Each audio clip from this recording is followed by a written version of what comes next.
All right. It's time.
Not the greatest Shinchampa.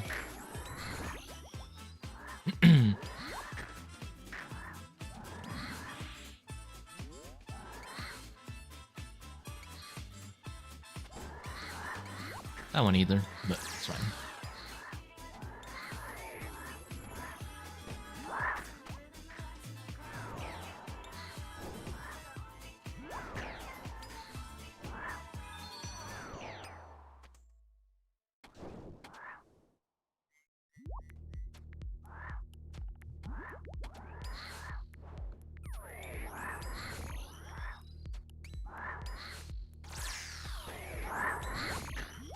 I just blow piped up brawler.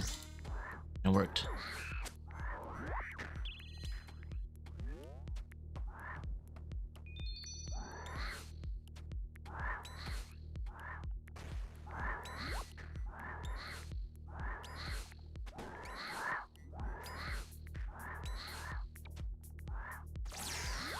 A little annoying, but it worth.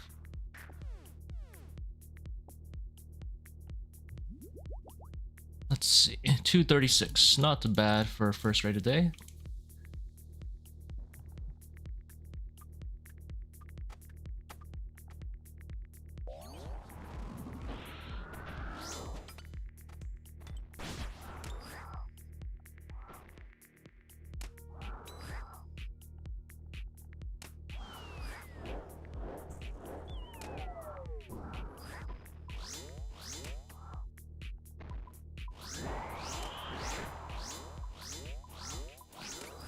Waves, kill order, blowpipe uptime.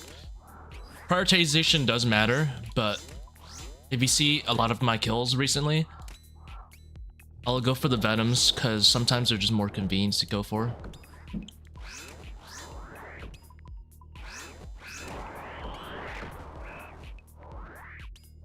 I want to keep that rock alive actually.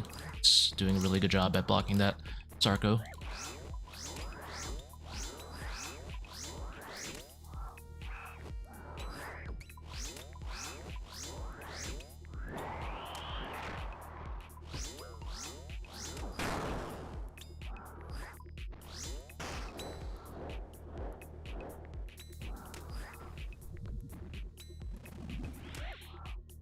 Jesus, these little ranged attacks hurt, man.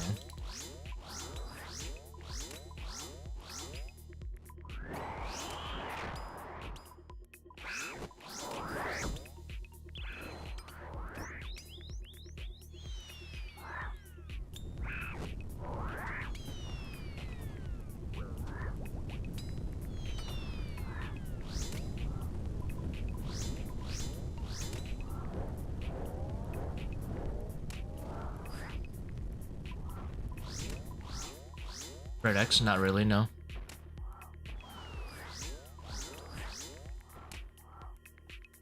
Oh, this is a bad position for the rock to be in.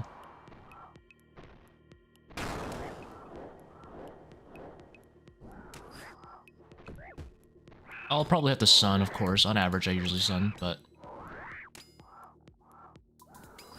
not needed.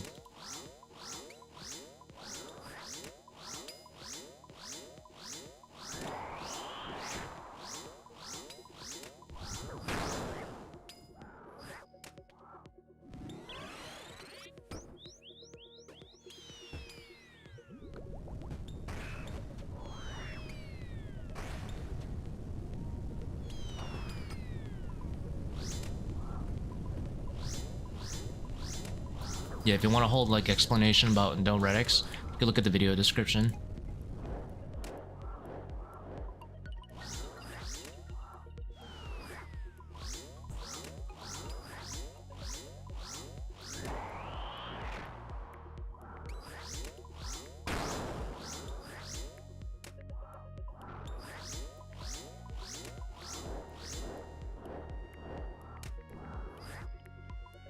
Like a venom, yeah, if a venom presents itself to you, kill it, because it's really hard to go around chasing it, and that's so much downtime.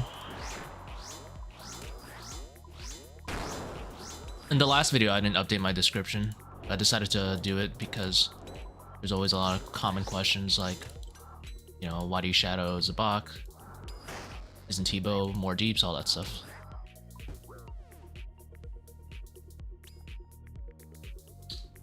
Hmm. 14628.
Oh, oops. I don't think I left clicked Kefri.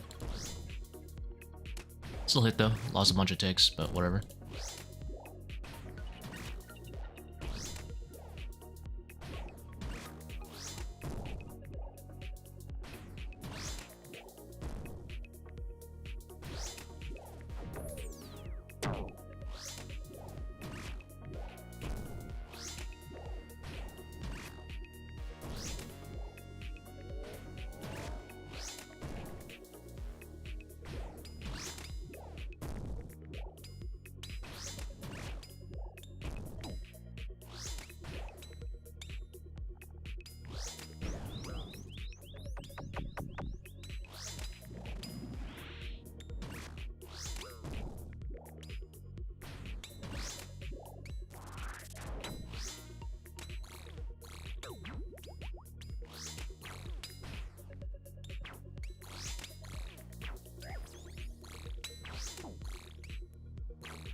Nice, beautiful double def charge action going on there.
$39 exactly, it's so sad.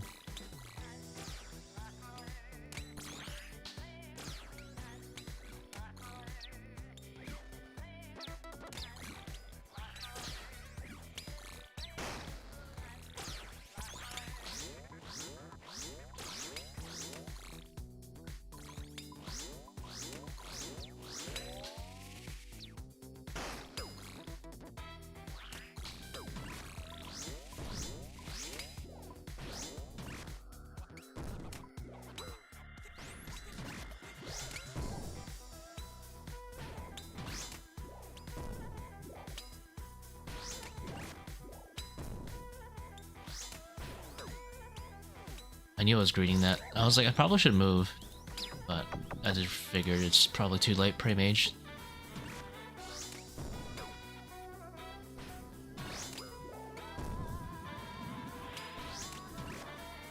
I'm just time the skull skipping ad versus not. About a minute to your warden. Maybe a little bit more. I'll say about a minute. As a guesstimation. Depends also on your raid level, of course. You can say roughly about a minute.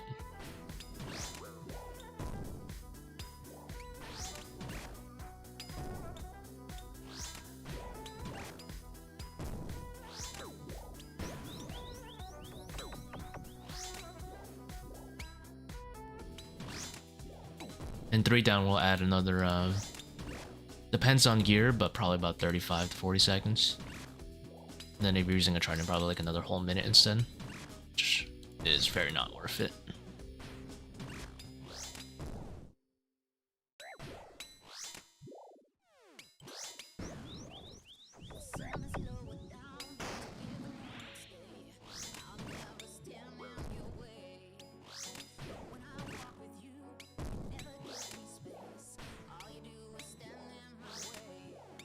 No!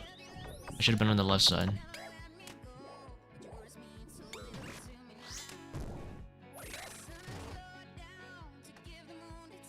Left side, I would have lost less ticks on the dunk because I already had set it up.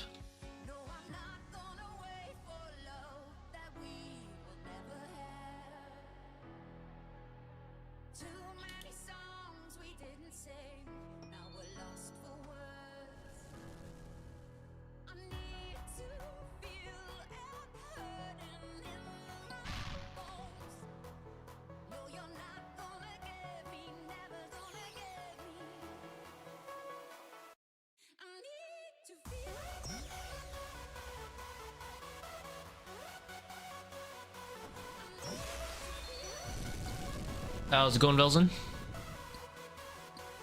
I see you again. Brian never stops.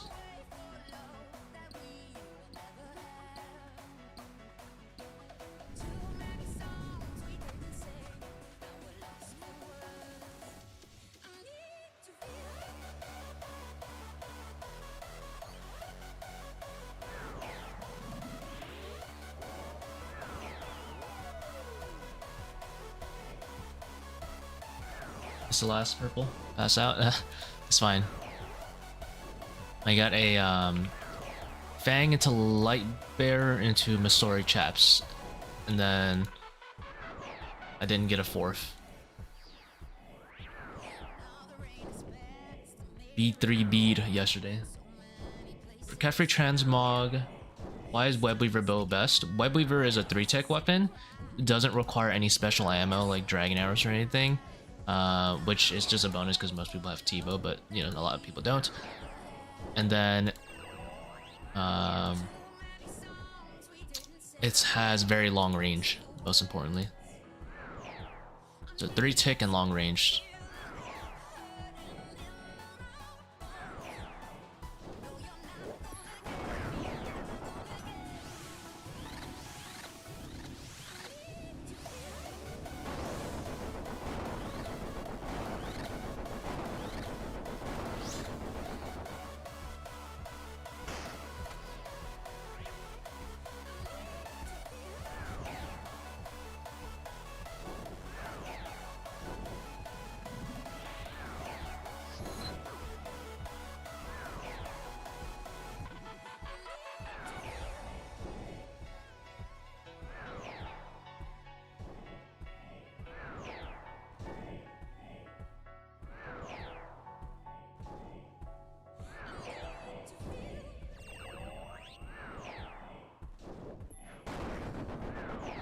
Give me cross, for yeah, that's correct.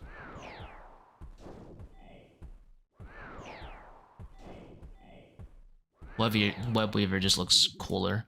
That's literally it. Kind of looks like it shoots a plunger, to be honest. If you ever look at the special, literally looks like it's shooting a plunger.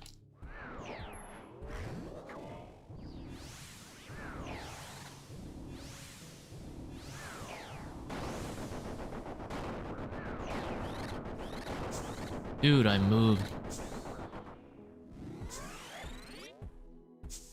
I'm actually just gonna completely blame lag on that one.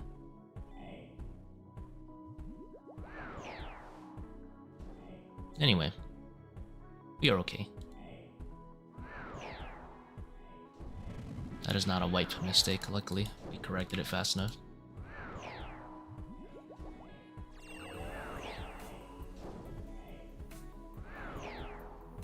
You have to kill the sleepwalkers at the end? Yes! Yes. Ah! What a sucker.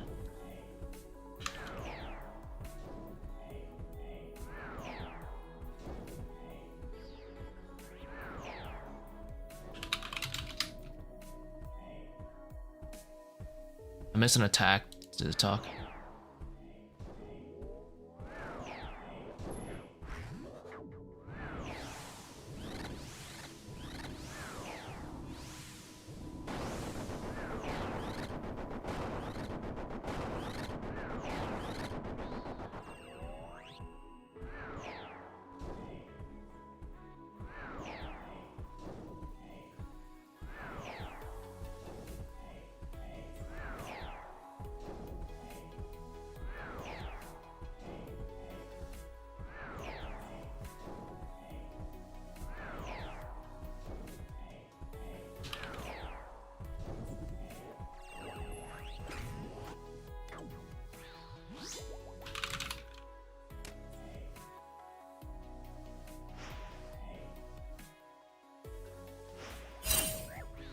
I'm not even gonna bother dodging that one.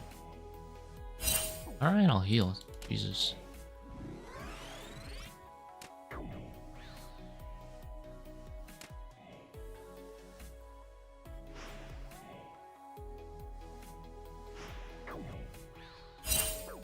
I was not too efficient to just stand there. I should have ran toward the other side in case I didn't hit it right there, but didn't kill it.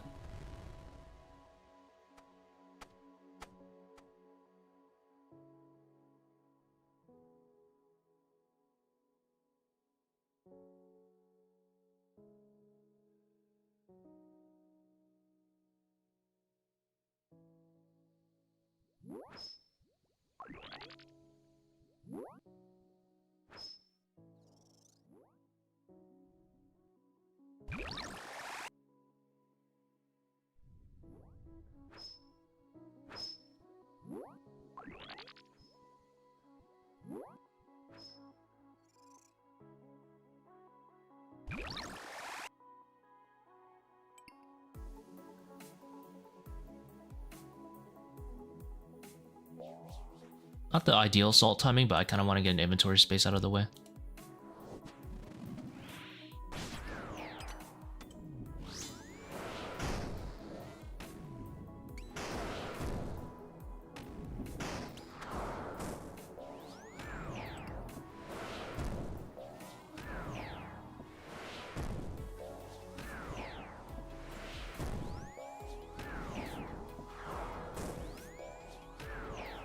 Leave me alone. Dude, go away.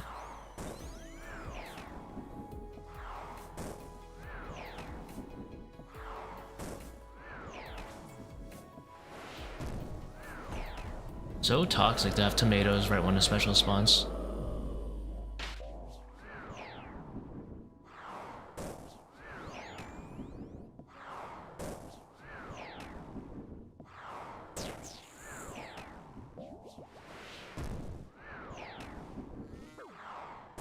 Alright, that one was my fault. My brain just froze on it.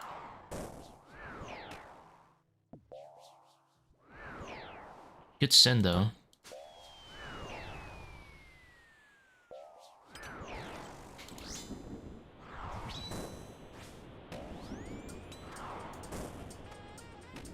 What the fuck did I just click on? And then I just instantly lost the HP. Completely my fault, but I think I yellow clicked him when I meant to click here.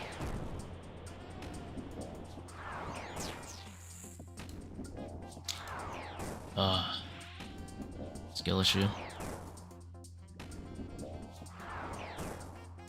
This is what I get for sinning.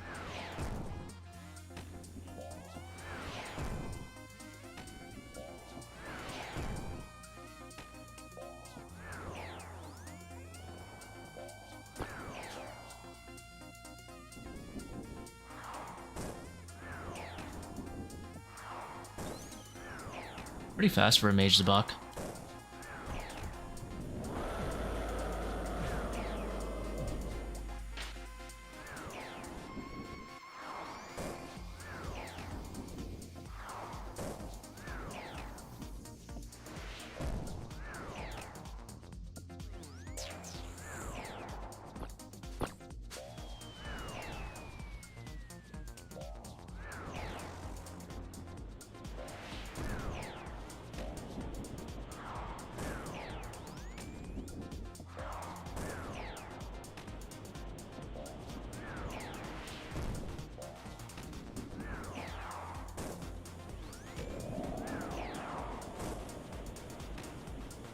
If I moved a little faster, I wouldn't have lost that tick.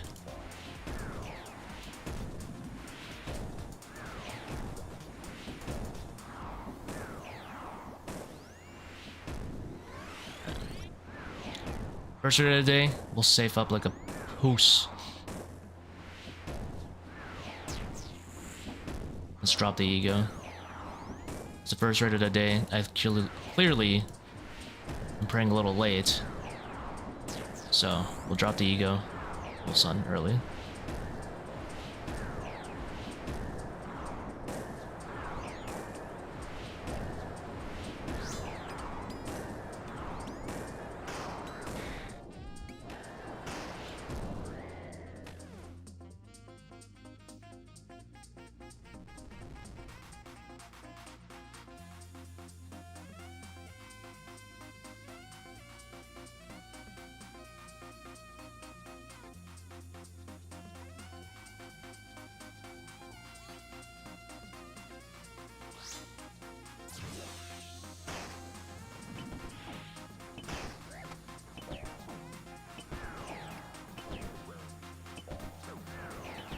Am I actively digging him up ticks? Not usually.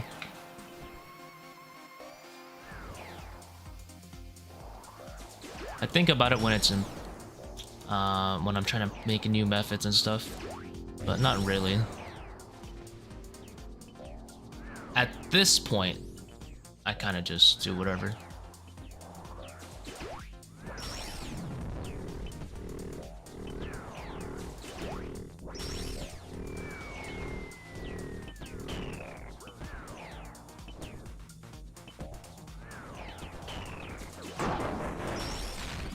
DPS extremely good.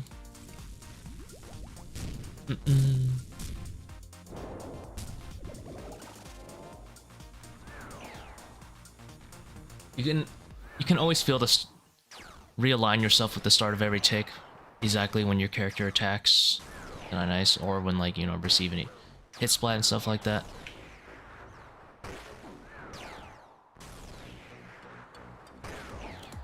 So it's easy to keep yourself in rhythm consistently.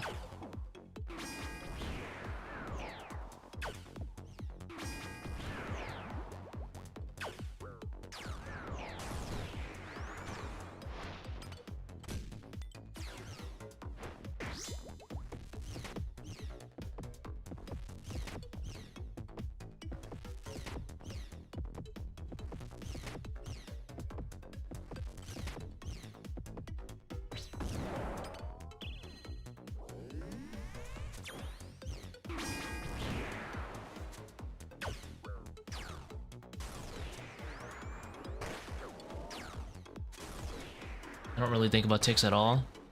Yeah, it's up to you. I mean, you do want to learn at some point, though. Whole game runs on ticks.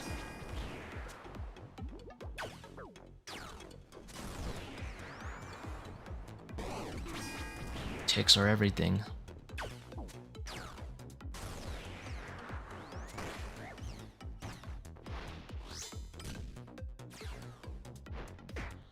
I think I started actively thinking about ticks maybe when I started doing chambers, maybe.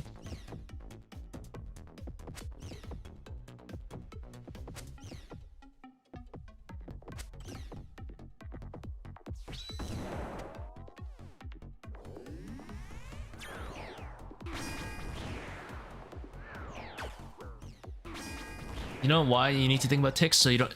You ever play League of Legends? You see people. I know someone who came straight from a MOBA. When they start moving like this, I'm like, what the fuck are you doing, bro?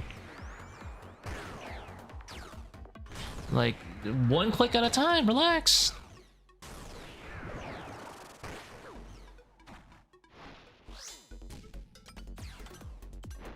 Those are my favorite kind of players. People that came straight from a MOBA. They always had the funniest way of moving. There was this fucking... I'm like, dude, your character can only move one time a tick. You need to chill, bro. Your character won't move any faster or turn around any faster just because you keep clicking faster.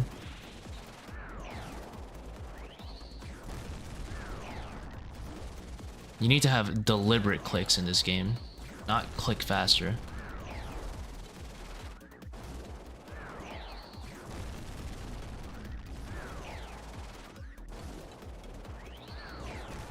Yo, it's so funny watching people like Verzik click like that. I'm like, dude. You think we have some crazy APM? No, we just have good deliberate movement. Good RuneScape players aren't all about crazy APM. It's about deliberate clicking and a nice steady rhythm. And if you can do a lot of actions in per tick, that's great. But they're always restricting their amount of actions to make them feasible as well. Does thrall type matter in all the rooms? Most of the rooms it doesn't matter. For ToA, you can pretty much use mage thrall for the whole raid. The only two exceptions being range thrall for P2 wardens, or you could say obelisk and P2 because there's not much of a difference. Might as well use range. Akka, you want to match it. You want to match the thrall to what you're currently hitting Akka with, but that happens to be mage also. So, like a lot of the time, if you're butterflying. Other than that, no, it doesn't matter.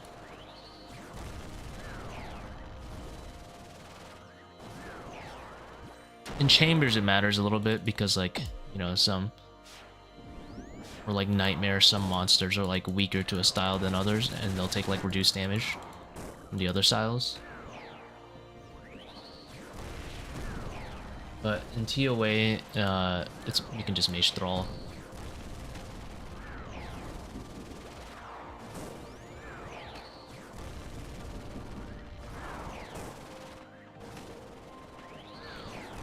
Most people do Mage Thrall just because the very first hit comes out at like a tick faster, so it's like an extremely minor thing.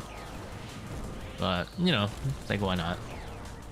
It doesn't attack a tick faster. I mean, like, it doesn't have a higher attack speed or anything, or faster attack speed. It's just the very first attack comes out like a tick faster or something. Something like that.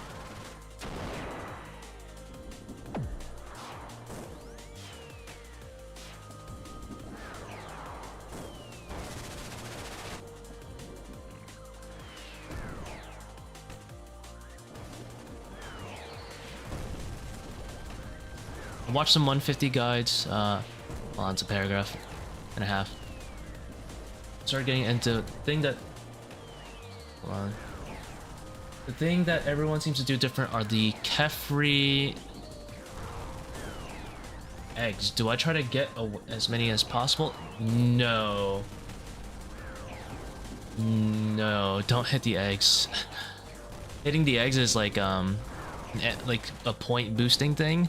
If you want to snipe MVPs or you're like doing a higher raid level and don't want to push too much further, I would say most players you should ignore not hit the eggs. You'd probably be a lot more efficient, especially as a newcomer. One more boulder.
A hat.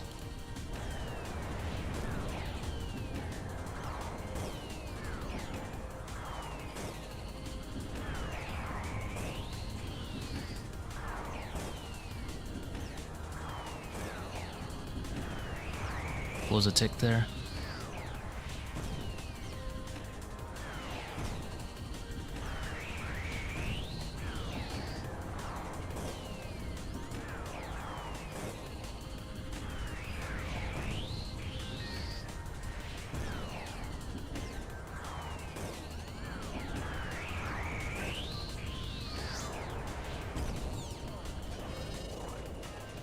Nice 0 damage kill.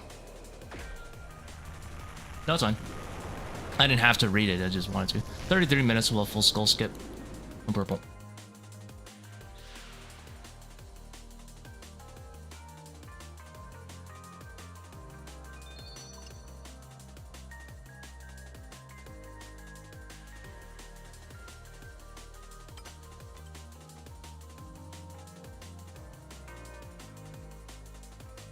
I wanted to read it.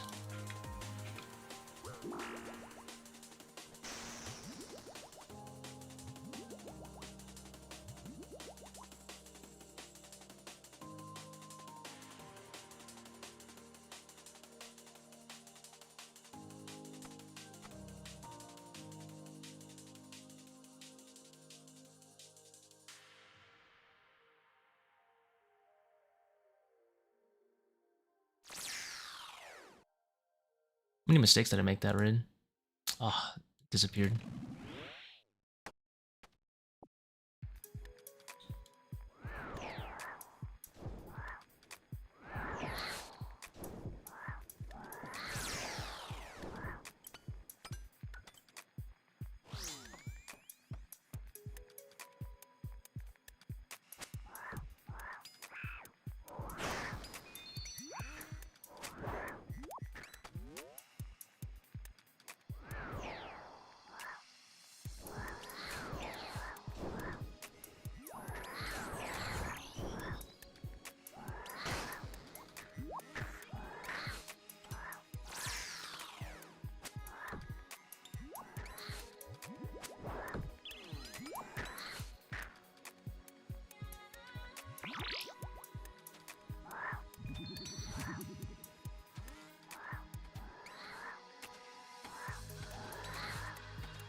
Lost a tick there, it's all over. Why raid anymore?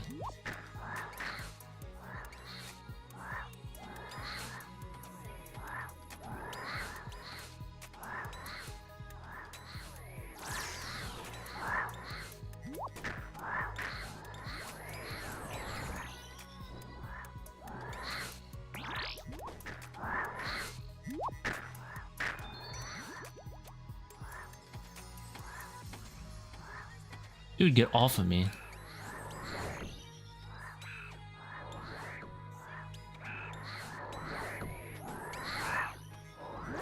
I did not mean to mage that, but whatever.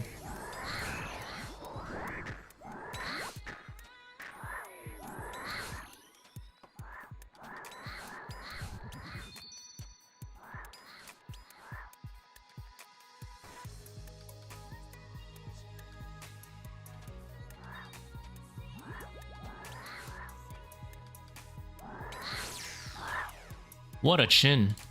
Holy. Little toss.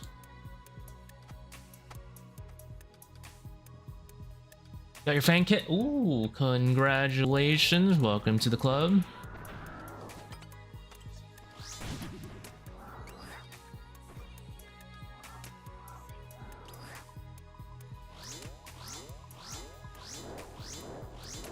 Into butterfly.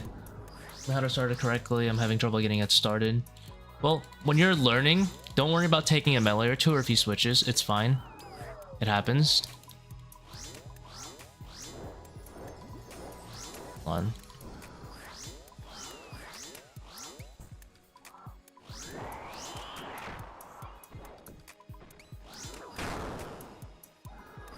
Trying to live. I was throwing hands right now.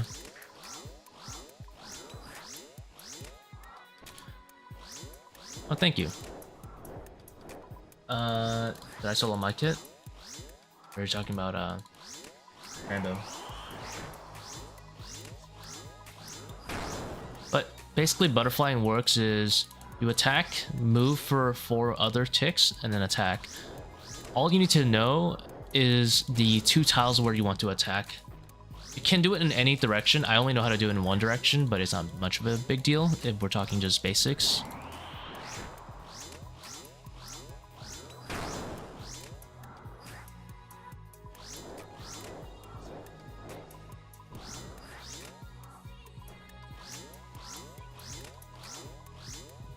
Yeah, no. I was like, are you talking to me or are you talking to the person who said they got the kit? But I figured you're talking to the newly kitted person.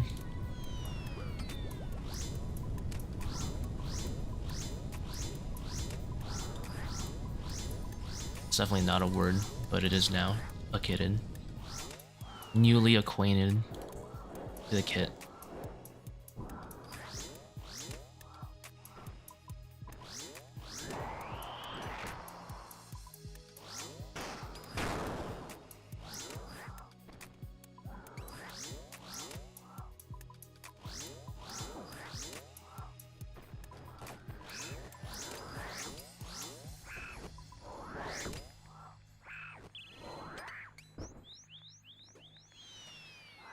So you see how I hit a 0 on that baboon down there?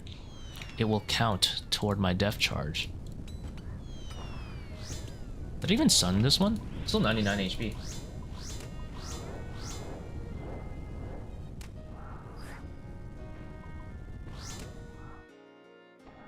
And another tip I would have for starting butterfly is don't worry too much if you tank a melee or 2 to start it up. Because he'll get into cycle eventually. That's all you need to know. He will get into cycle eventually, as long as you're attacking and moving on those correct tiles. Don't worry about him being in like a particular spot to set it up, like Zamrak or something. Or like God Ward. It's not as complicated. Any luck from the first raid? Nah, not this so far. Yeah, of course I have Dragon Darts. This is a Dragon Dart raid, even if you're an Iron Man. They give so many.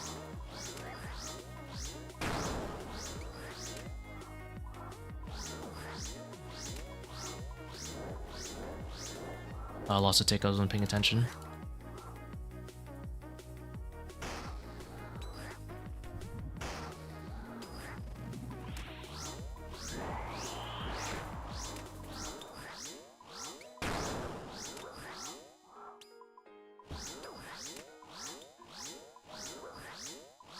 I highly regret those void weakers. I did it a little bit early. It was at 140. I should have waited till it was at like 100 for more consistency, but it still worked out. What the hell did I just type in?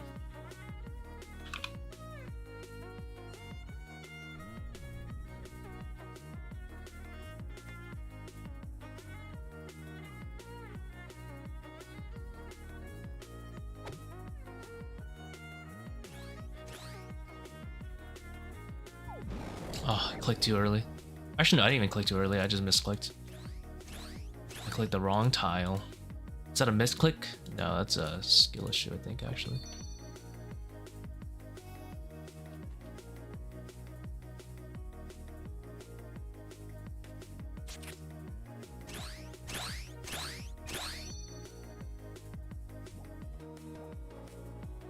It's a shit puzzle layout. Not the worst.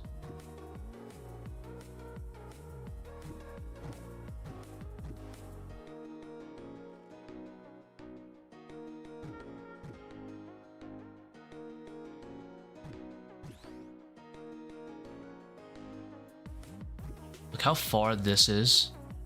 It's not the literal worst, but kind of annoying.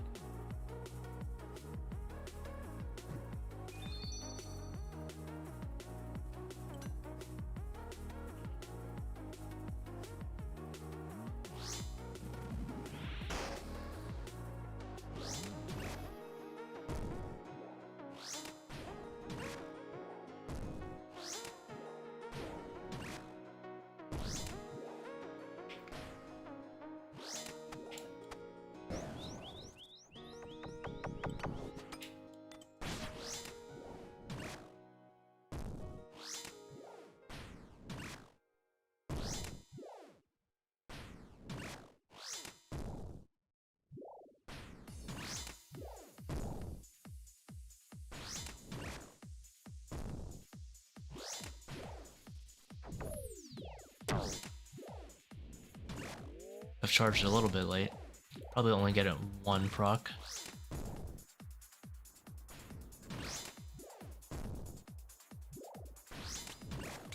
And by a little bit late, I mean like probably like 4 seconds. Right, 4 hits early. Late. Late.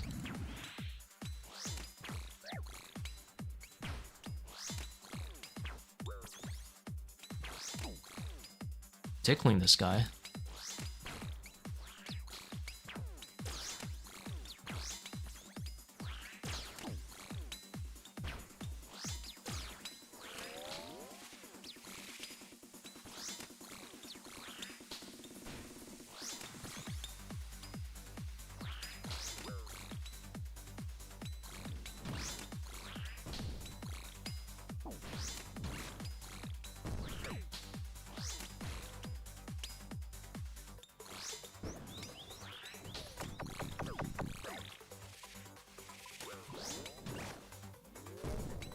Did I miss a chance for theft charge? I might have.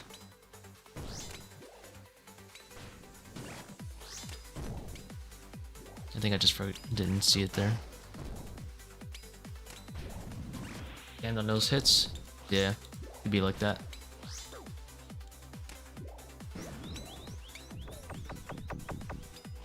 Do be like that.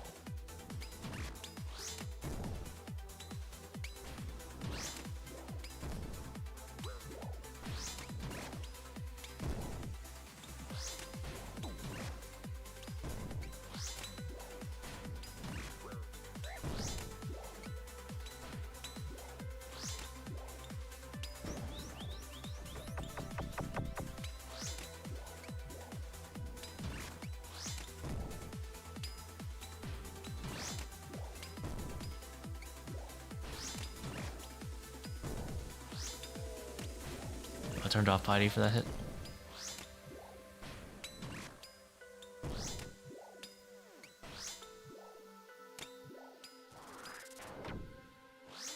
I don't know why I keep procking down there. It's so inefficient compared to just procking up there.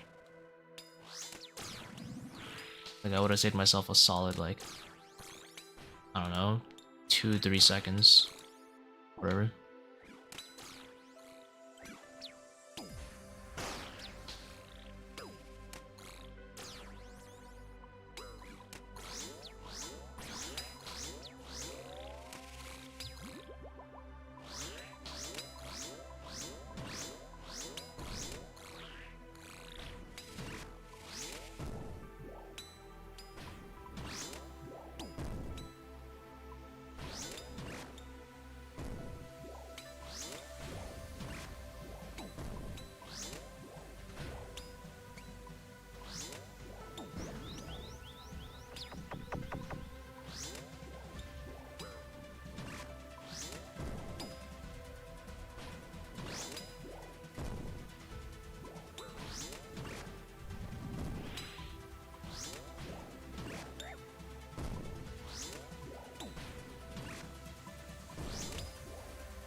I should have done that spec earlier, because I had a little bit more downtime. That dung now. But whatever.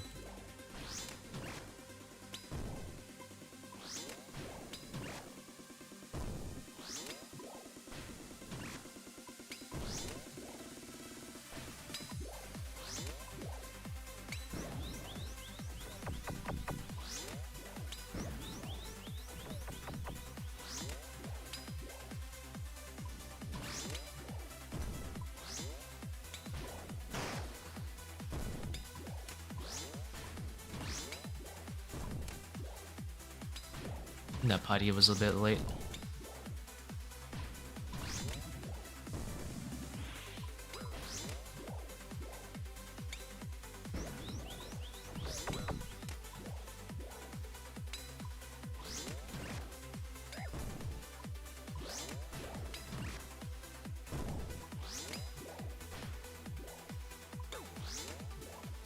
Again, I should have been on the left side. I wouldn't have lost any ticks here.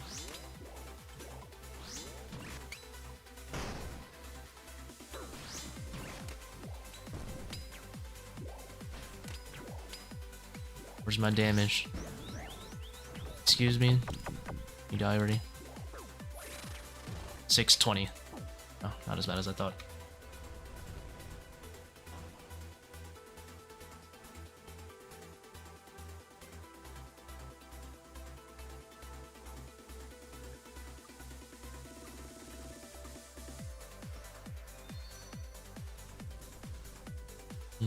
No free mirrors. Never any free mirrors. Oh, nice.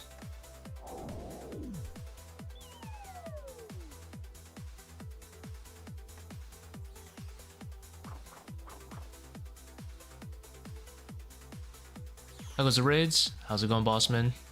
Chillin'. Stop dying for now.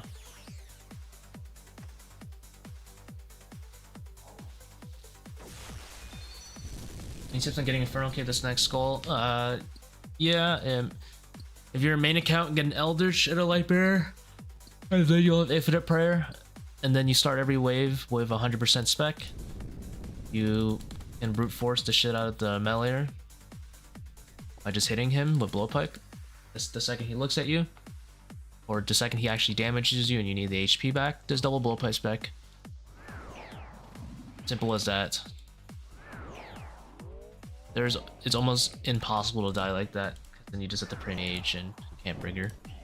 You just DPS check if you want to get through the waves easy like that. Takes time if you don't want to learn solves. This is a cheese. Oh my god. Good switch here. It's weird. But if you want to actually learn the Inferno and like do it well, just bring the Eldritch to make it easier on your prayer. At least Eldritch Lightbearer. That's it. You can learn with a lot more brews, restores, ranging potions, tougher waves like blobs plus whatever, like range page blob for example. You can, you know, be potted up for. A lot of people die because they're not potted up and not willing to use rigor or blowpipe specs. They just kind of sit there and take it when they die.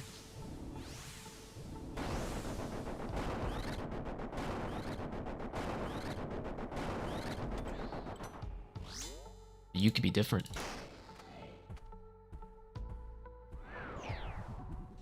You know, actually deal deeps for those waves now that your prayer is not an issue. I was going to recommend Virtus, but they nerfed the overheal from I think 20 HP to 10. Which is a little bit sad, but way more balanced because 20 HP overheal was overpowered. You would just start every wave also anglered. Do I watch UFC? No, I don't.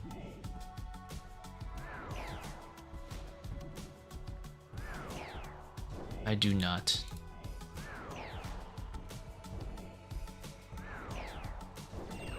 Not particularly a fan, too big of a fan of those as much.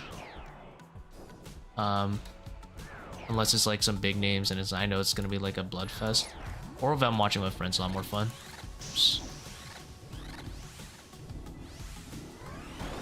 But by myself, I don't really watch it now. My friends are watching, I'll tune in sometimes. That's pretty much it.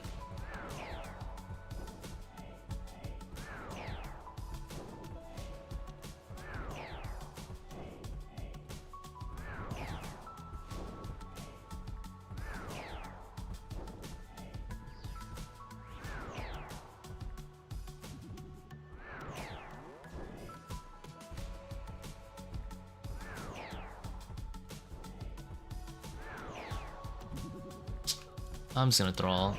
No way. No way I'm passing this DPS check, right? I don't want to practice my 6/6 cycle, so let's see how this looks. Never mind, I passed it. I was like, I want to see. I could skip it, but I don't want him to change styles. I'd rather get some practice on my 6/6 cycle, but pass it anyway, I guess.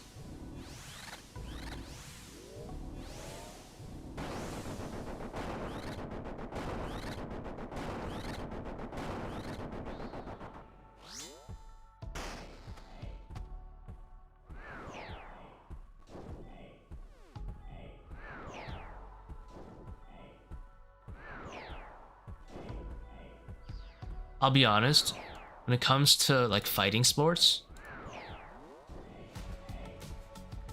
there's a lot of boring moments, for me at least. I don't think a lot of the people make it very entertaining.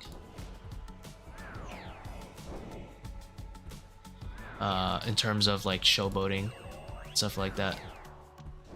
Like Muhammad Ali, he was a big showboater and stuff like that. It feels like a very professional sportsman-like fight. And then sometimes it gets into like a grapple fest, and I fall asleep when it goes to those parts. And we're talking like UFC stuff. I respect the sport, but as a spectator, it's a little bit boring to watch two guys grapple.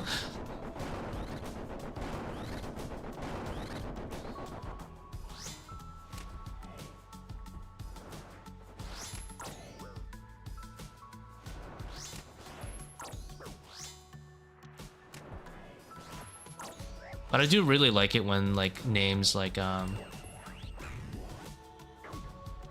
people with like a reputation show up. Like I think there was that one Korean guy, Zombie. His fight was fun to watch a bit.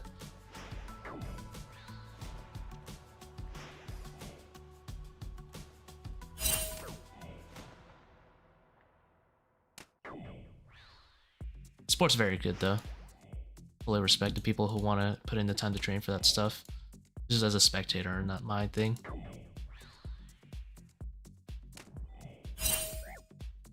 Oh, he's eating these.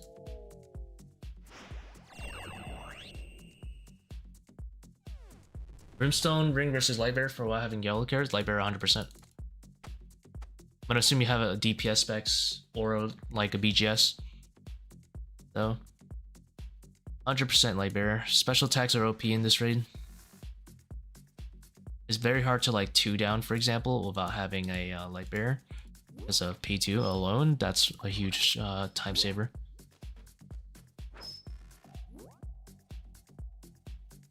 And slash or like just speeding them up in general.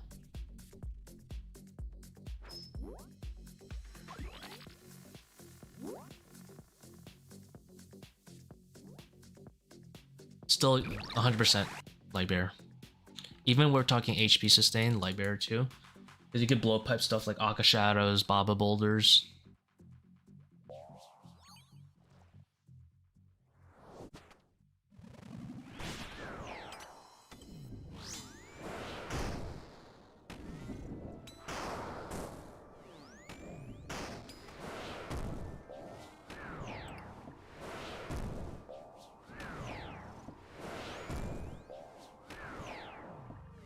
But yeah, now that I think about it, I don't really watch sports in general much. This is so AIDS. What the heck? Get away from me.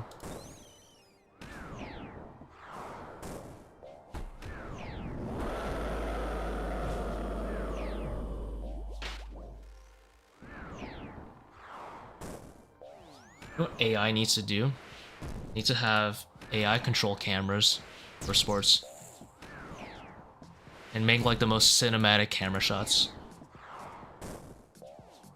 That would make sports very exciting for me. Imagine someone's like kicking a football or shooting a basketball and the camera like tracks it as it's throwing perfectly. That would make sports for me way more entertaining.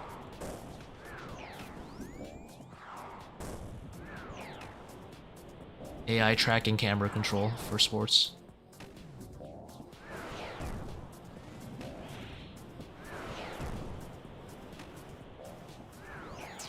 Soul Reaper, not sure. I haven't done. I was expecting it might be good for like raid down wardens, because it gets a lot of value going into like a lot of extra hits.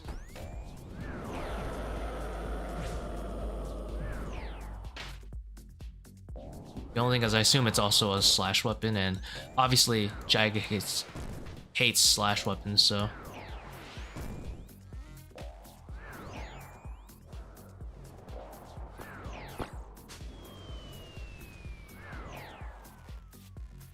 Why is Scythe so useless?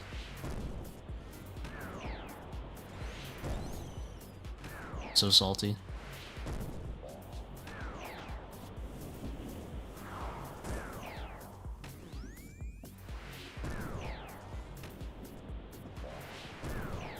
What's so wrong with Scythe? They made an ornament kit and everything.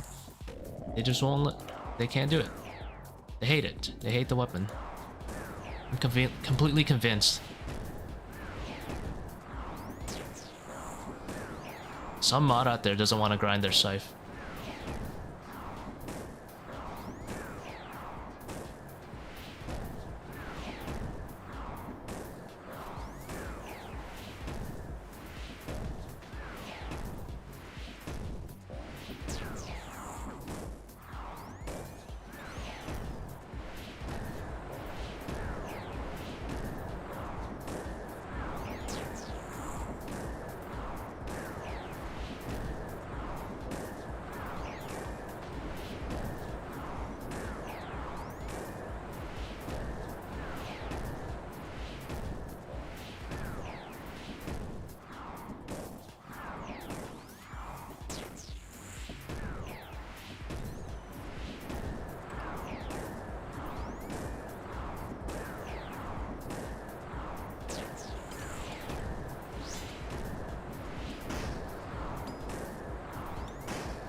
Yeah, Scythe doesn't need a buff. They need to.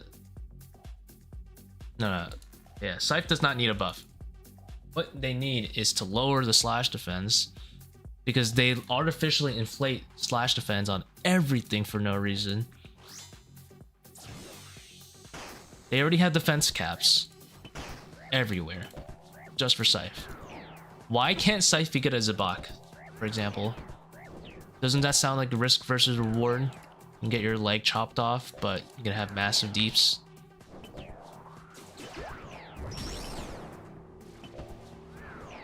Why can't... I can understand having some slash defense for the arcane if you want to force the three hit splat roll on it. That makes sense. But why can't Akka have lower slash defense? Because his teleport is actually punishing you for having more hit splats. I don't know who is on their balanced team when it comes to these raids, but I think they've lost their mind. Like, it literally punishes you for having more hit splats with Scythe at Akka. So why can't he have lower slash defense so that you can use it as like a last hit to express some skill? Like, what? I don't know. Same thing for Hallie. Like, Hallie would be a good last hit for Akka, although it's only like a 5 ticks to get to his next one, 4 ticks. But, you know, like, last hitting with Hallie should still be a cool thing to do. It's always been a fun tech to pull off. And then it's like good moments when like everyone's Hallie misses. It's more fun.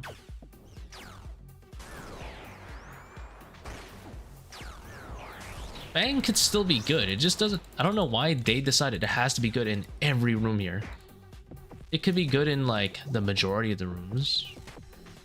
I don't know why it has to be good in all the rooms.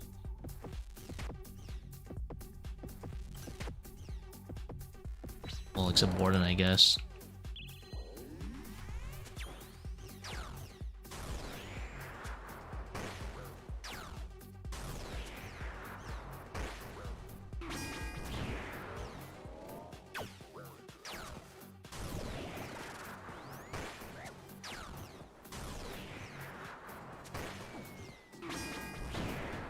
Like, I would love to bring a scythe and have to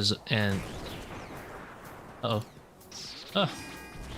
Move. I greeted that hit, I think, so I got hit. Anyway, we're fine.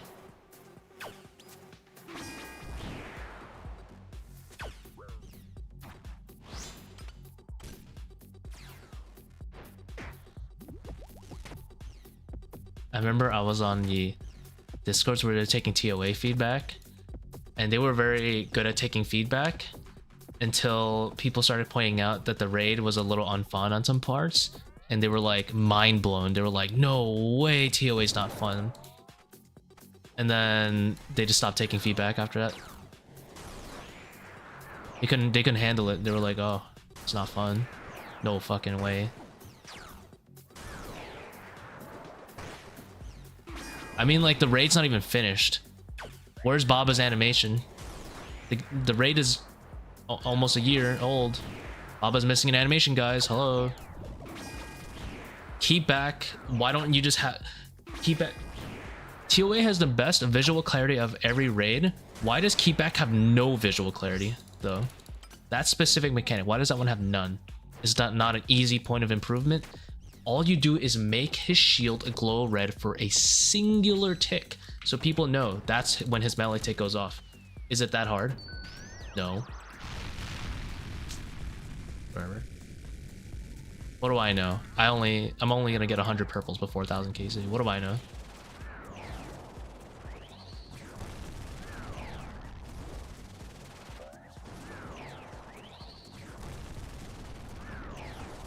But yeah, let's keep very useful invocations like need less help on when we have an invocation cap, apparently, according to the engine system.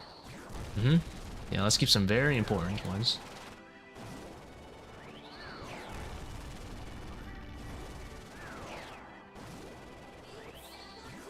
I don't even know what half the Zebak invocations do other than upset stomach. All I know is that something blood. That should just be a base mechanic. Everyone takes it in like their 50 raids. They just said, yo, add in everything on Zebak. Just put that as a base level mechanic at that point.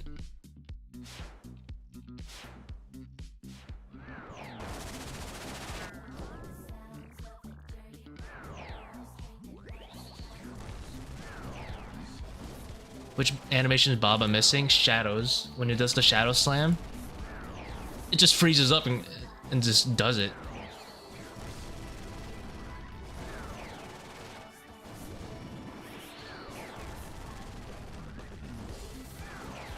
I remember people to stop complaining about it. They're just like, whatever. Jagex clearly isn't gonna do it at any point soon, so. Like when he shadow slams, he just freezes up, yeah? Doesn't do anything. Like you can look at a video of people red Xing him. He just freezes up. That animation he does when he does the shadow slam is just his normal attack. But before he does it, he just freezes up. And you'll have no idea he's doing it if you're a noob. Until, you know, you just see the things right below you on the floor.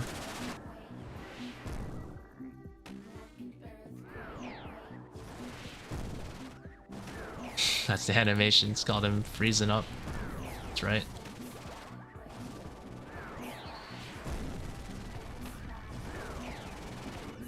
Oh, speaking of unfinished raid.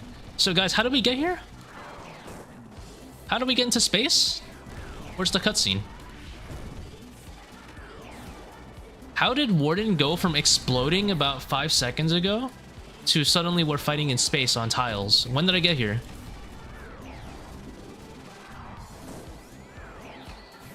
Oh, I just appeared here out of nowhere. Okay. Like, it's missing a lot of immersion too.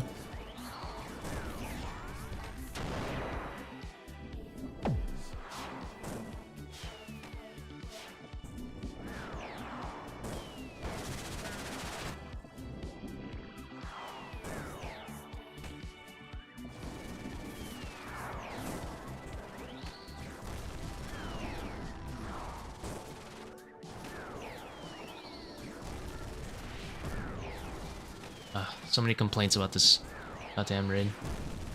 I have only complaints.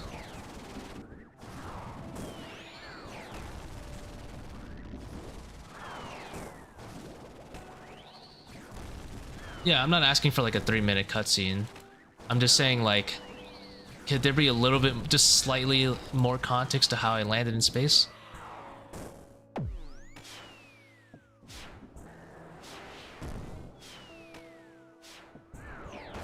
I'm not asking for like a Final Fantasy 14 4-minute cutscene where someone doesn't skip. We're gonna be waiting for 5 minutes. I'm just saying, there should be a little bit of context how I ended up here. And how Warden is suddenly alive again. I know it says in the text absorbs like the energy of the last Guardian, but...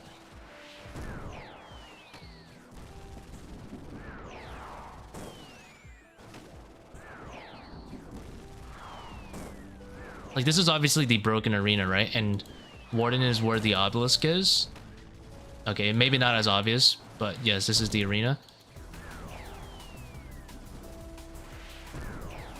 And I don't know how they thought this phase would be fun anyway.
Oh, another 0 damage. Yay, so fun.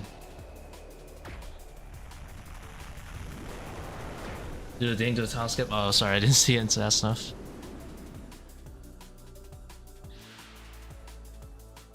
Zero warning mistakes.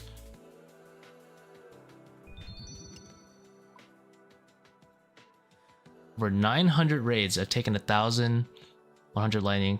That's not too bad. I had a lot of beginning.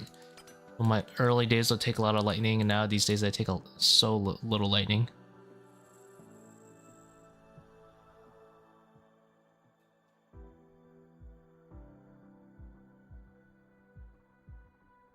Hated duty roulette in 14. I'm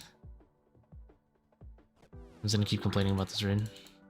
I know, it feels so unfinished.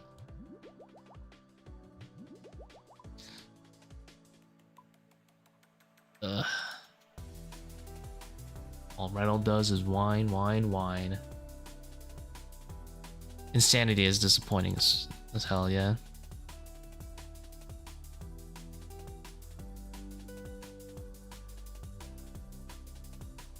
ToA, that was ToA mistake tracker. My questing pet.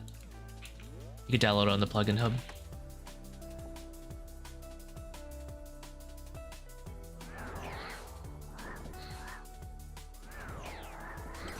So you don't put on your defender, get the hammer and then put it on.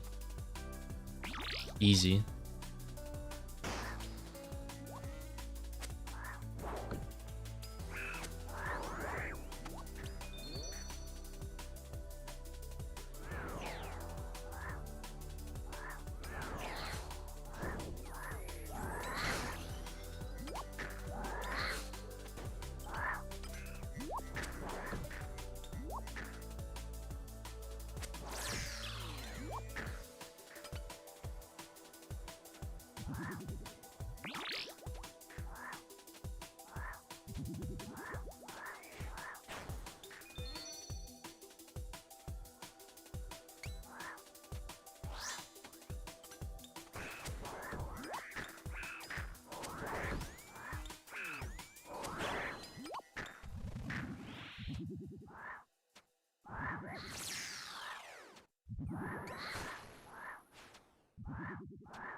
Oh, or to drag me.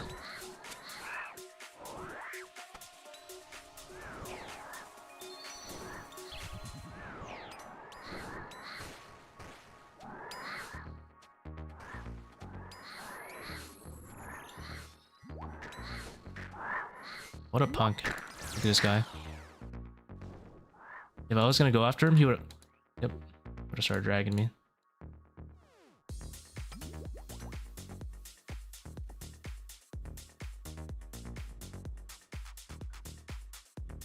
Win bank vid? I need to organize it more. It's not very organized right now, my bank.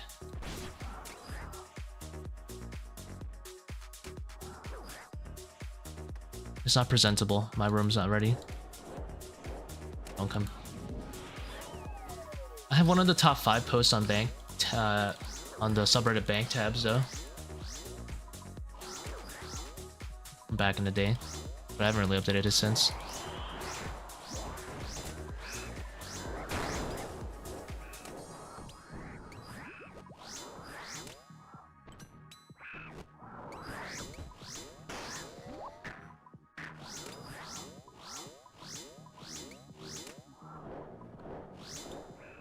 I mean, I'm one to rant for a while, so I can play them a lot more than the average player. I'm still angry Theater Blood doesn't have an audience.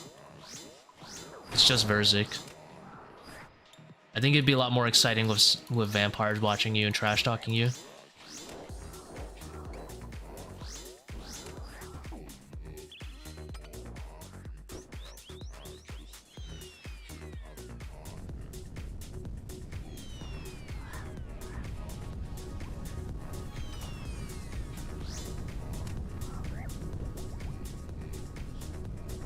Oh. Messed up. I didn't get my def charge on that monkey.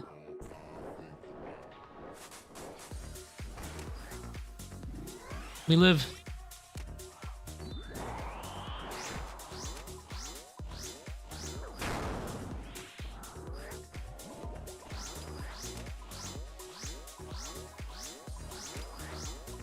Theater of Blood with no audience.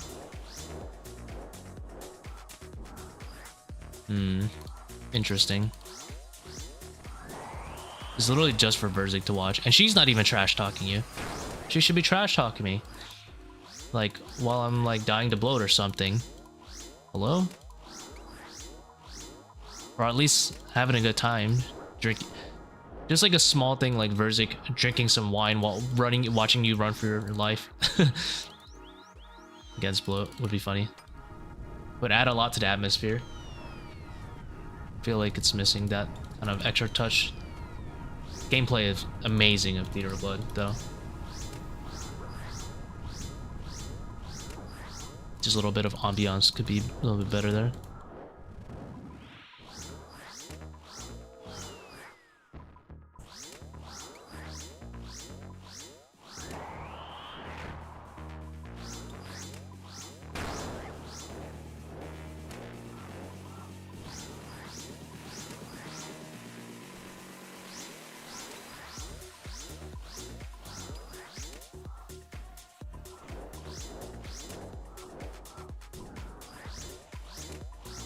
So yeah, mostly 4 to 1 is the hardest thing to learn.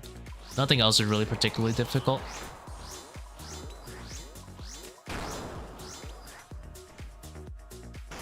Yeah, probably giving me that juice today.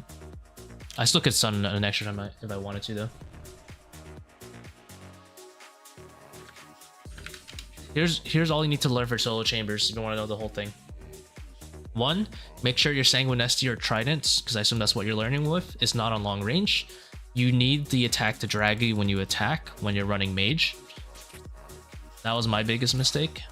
You want to attack at the same time as Olm when he turns, like you want to attack same tick he turns. For melee, you want to attack a tick before he turns. And you just gotta learn 4 to 1. That's it. 4 to 1, there's no secrets. There's so many videos about 4 to 1. Adicon has it. I don't know if Kirby has it. I don't think he does. You could watch Sync's video. It's a little out of date, but it's a very good overall overview of the raid. Far more advanced than most people will need anyway. So don't really worry about it. And then after that, the raid is complete. That being said, those are very difficult things to learn and more than difficult things to master. So that is the hard part of the raid. In a vacuum, those are the only high skill expression areas. At least in my opinion. I don't think anyone cares that you're good at tick eating mutadile, but or we can tightrope skip, and everyone can do that these days.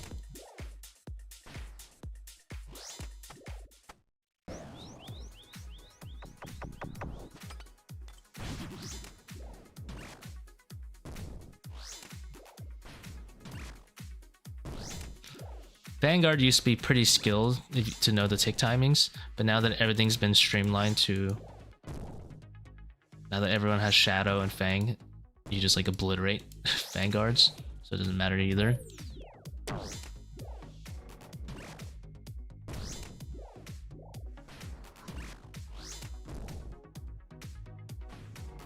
For challenge mode, that is.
I haven't actually done the math how many purples I'm going to get on the way to 1000 KC, because that's my secondary goal.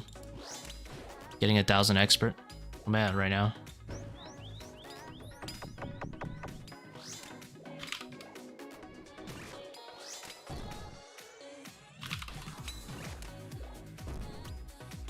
$606 kills remaining. Well, that's actually really easy math. I'm expected to get another 101 purples before I hit 1000 KC. Wait, 606? No, I'm bugging. 406. 406 divided by 6. 120. 125. Hold on, bugging. 396 divided by 6. 396 divided by 6. 60... Isn't that just 66? Am I bugging? I'm supposed to get 66 more purples by the time I hit 1,000. Am I on right?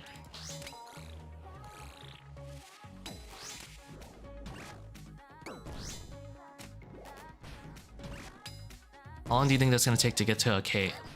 I'll probably die in about a third or fourth of my rates right now. Hopefully that improves, but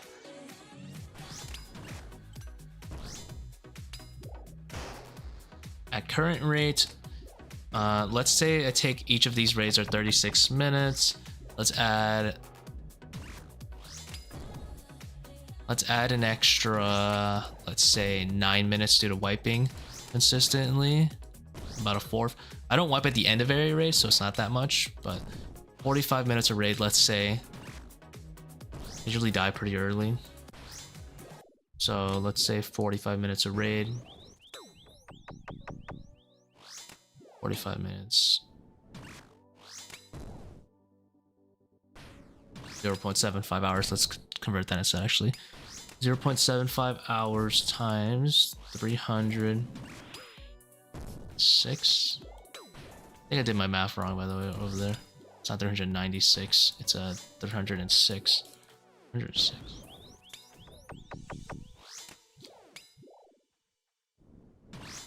$51 purples by the time I hit 1,000. 51 purples, 1,000 with my current math. 45 minutes times or 0.75 times 306.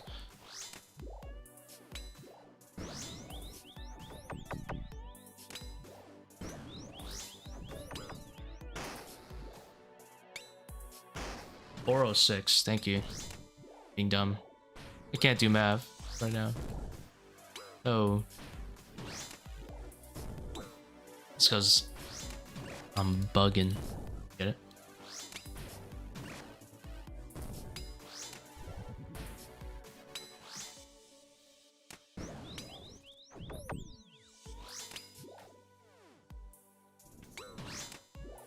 Alright.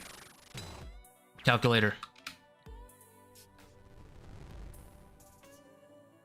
406 divided by 6.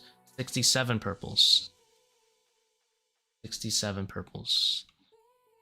67 purples to 1,000. Then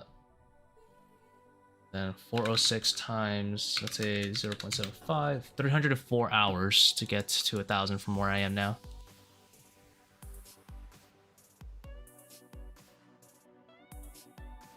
Another 300 hours. I'll be obscenely rich by then. Probably like 6 bill.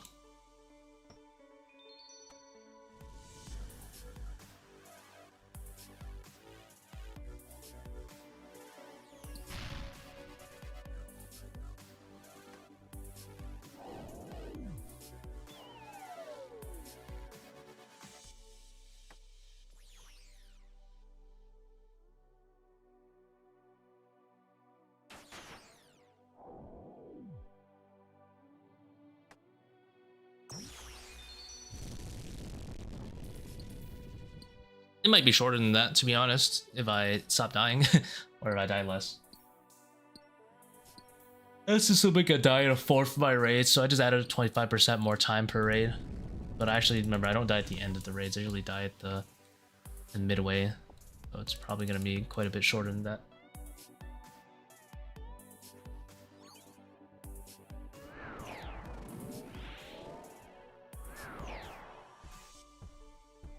I have a question. Simple. How the hell did you type that so fast? Copy and paste it? There's it's gonna be a bit until I can read that.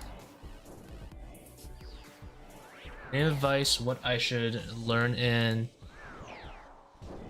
or PV? Ah! Anyway. Ah! That's what I get for glancing.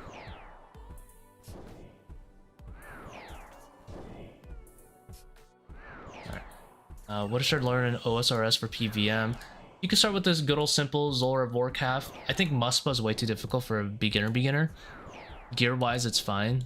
You can do it with very low gear, but you probably don't have a very good understanding of ticks and stuff. I would say Zora is good to learn switches. Vorkath is good just to learn some mechanics. You're not gonna improve as a player if you're like dodging, learning walking though. Oh.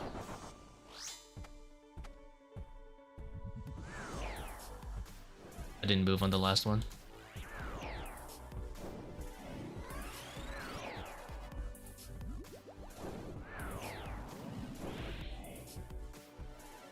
Like, whenever you take on a boss, you should look into the deeper mechanics if possible, and learn why they work, and then learn how to execute it. Like walking teaches you weapon dragging, for example, and helps you get a good feel of ticks when you're learning it. So that would be a huge bonus. God of Wars is probably a waste of time these days because of the other stuff we have. I wouldn't recommend it when you're learning. ToA is obviously great, but it might be hard for you to get into. And then there's a huge gap between like doing experts and the others. But then once you, oh my god.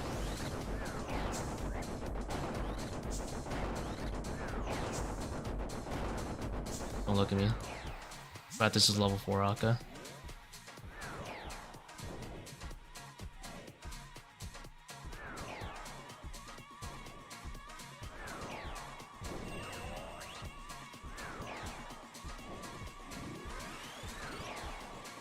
Sunning in ain't hurt no one.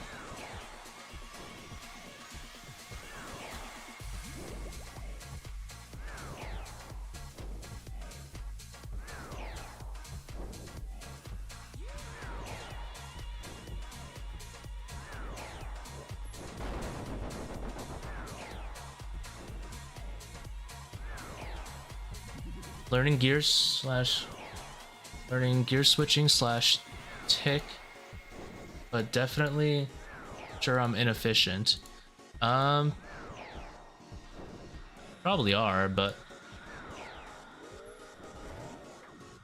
you might want to go into a little bit more detail. What else do you want to improve in?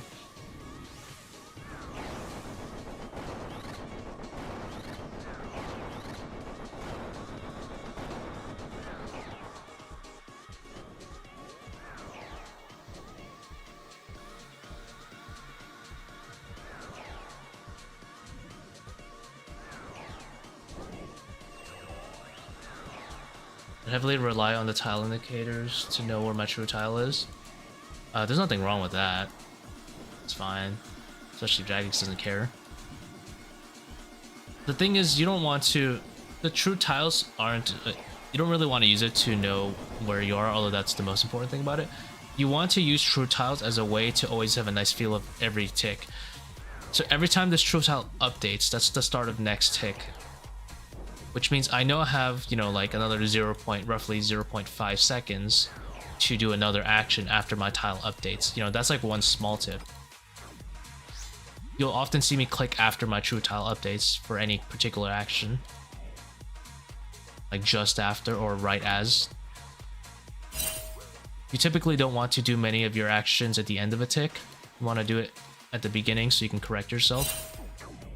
So annoying.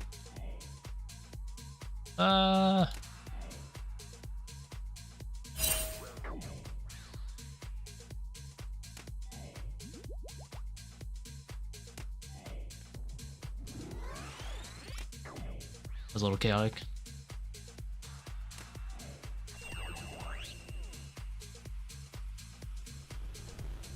Yeah, you can't expect fast results. Gauntlet's good. Features a lot of mechanics, prayer switching. It gives you... What does Gauntlet really give you? In my opinion, I think it gives you a good idea of tick optimization and uptime. That's when you learn that Gauntlet, if you're getting through the game just knowing that you can't get through the game purely just knowing the mechanics and executing them. You need to actually execute them to a certain level to succeed. You can know that not to hit like gauntlet like X amount of times with a weapon, but if you waste so much time switching and not doing your offensive prayers, you're just running around a circle, dodging the tornadoes, but not actually attacking the boss, you know you're not going to actually clear it. So I think Gauntlet's a great place to like get to a baseline level of DPS. Your gameplay.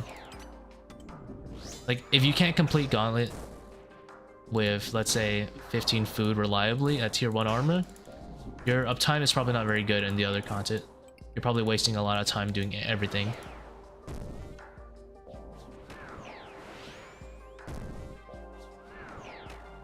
Because you should be able to complete it with like 10. Oh my god. Actually, I didn't even need to hit that one. That one's on bait solve.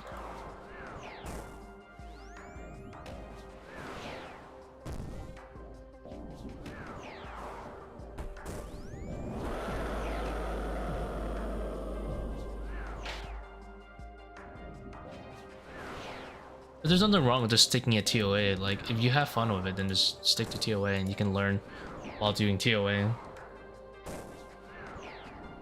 You don't have to do other content. But I'm just pointing out the positives of doing certain types if you want to learn something more specific.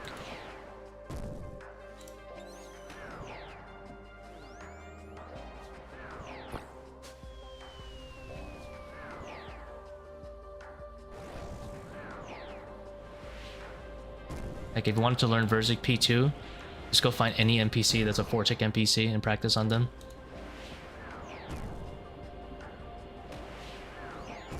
You find like an Iron Dragon and practice on it. And if the Iron Dragon melees you, you fucked up. There's always a way to apply it somewhere else.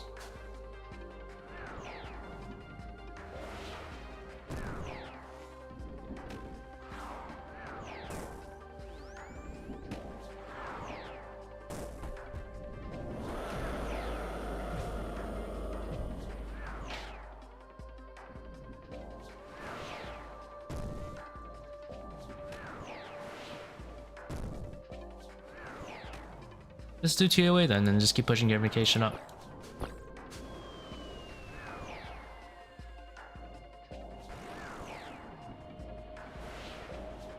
At the end of the day, if you're not gonna enjoy the game, you're gonna get burned out, and you won't. Even if you don't think you're like a good player right now, if you're not having fun, then what's the point?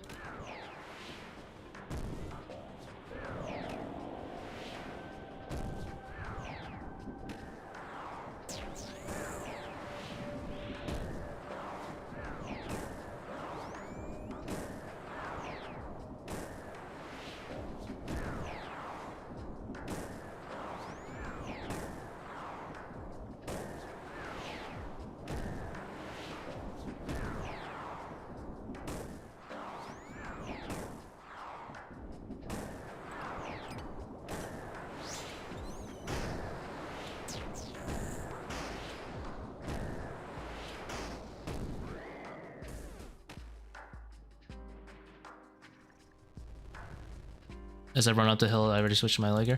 That one is also memorization of waves, though. I don't do that as a reflex. But that one is because the second I know that blowpipe goes off, or that shadow, or that void wig, whatever I was using before then, I know melee's next, so I was already in my head ready to switch to melee. So that one is a bit of preparation.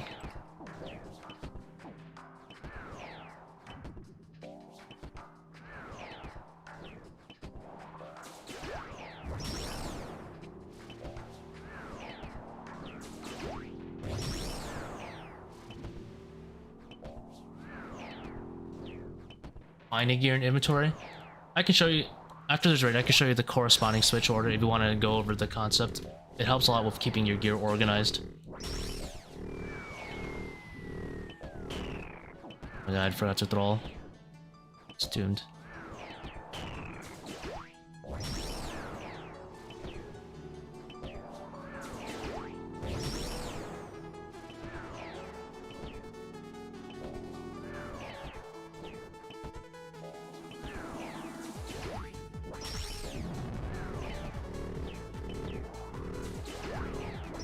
not gonna bother ticketing, that's mad work. I'll just take the damage. Thank you, Velzen. Thanks for stopping by.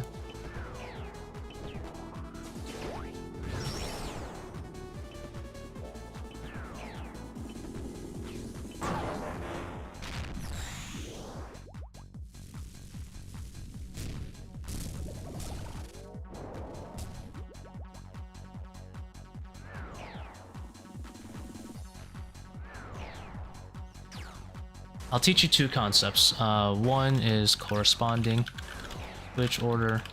Two,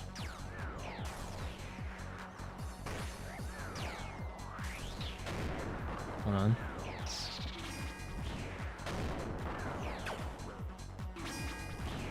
Undoing a switch.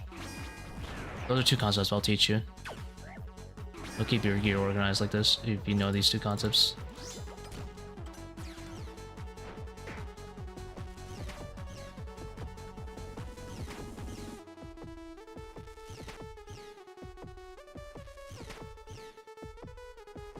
And this works for all PVM gear, not just like ToA stuff. I learned this concept in allocate when I was experimenting with it.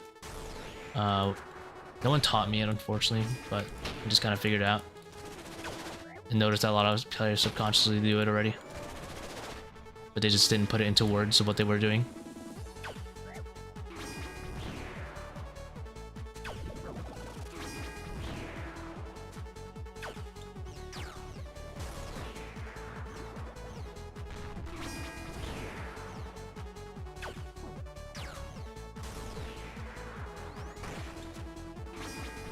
Yeah, you actually organize your switches now, alright? Nice to have a system going on.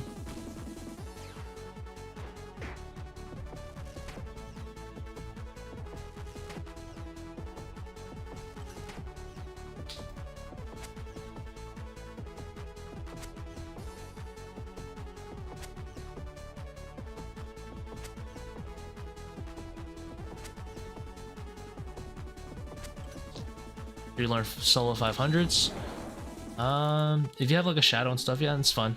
You don't need to look for a teammate. Also, solo 500s is definitively more money than next, assuming you don't die. The thing is, I think the wiki has solo 500. I don't know how long they take to complete. Probably like forever.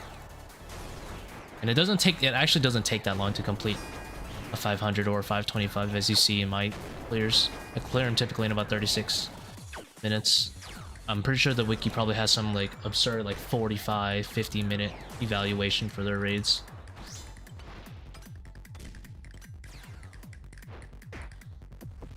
Which is why I don't trust the wiki, and that's on money making guides. I just trust them on value per kill, which is a much better estimation. That is also customizable.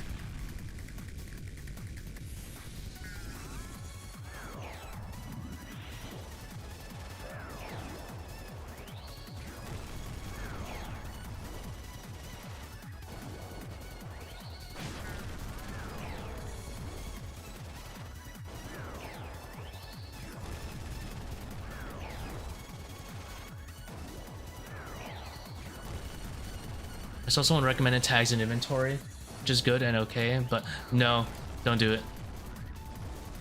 Yeah, you would rely on the color instead of knowing where something is. You already described exactly the problem with it. Inventory tags do not help your situation. You're gonna be in so many instances in the future where you have multiple pieces of melee gear, multiple pieces of range gear, special attack weapons, and what are you gonna do? You're gonna be switching to the special attack weapons and main-handing them by accident if you rely on the colors. What are you gonna do? Customize it so that each of them is a different color? You know what that's called? That's called their inventory icons. They're already customized.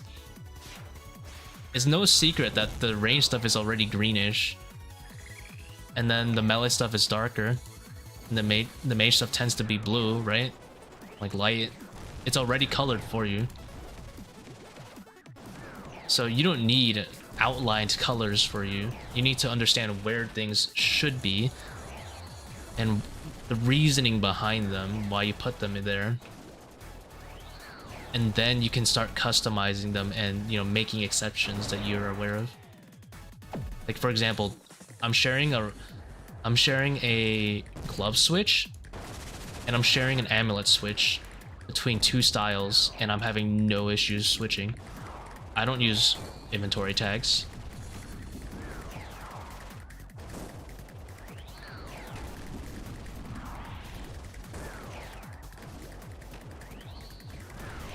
Hence why you see a lot of people flame inventory tags, is because it's a noob trap and it makes you, you'll never see a good player use inventory tags. They know where their stuff is.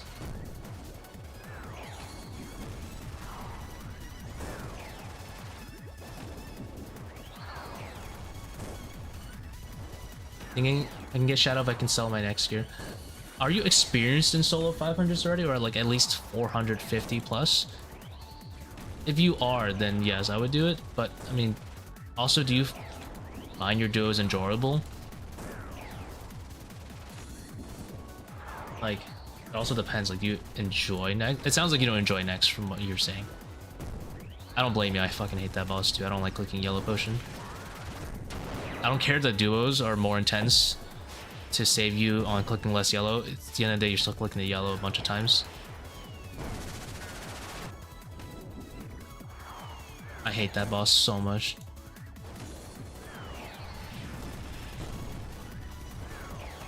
They took everything I hated from Nightmare, normal Nightmare, with the chip damage, and they exemplified it. And then instead of walking, you to get kill count. But the drop rate was a little bit better.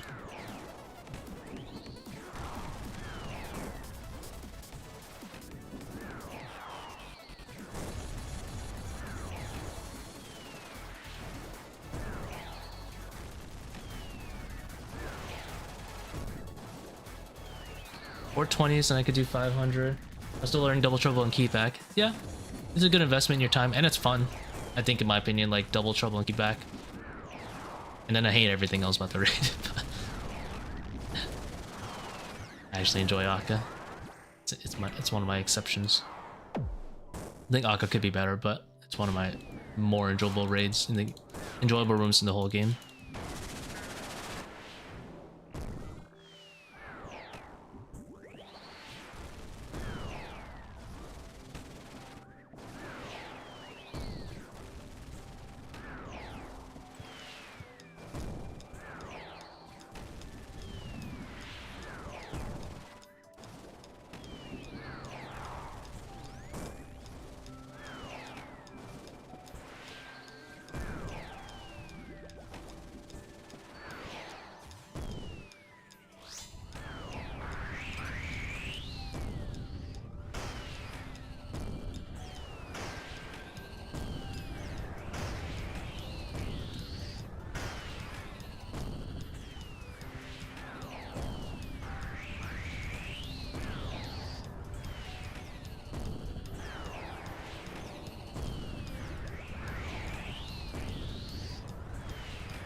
Can we get another perfect warden?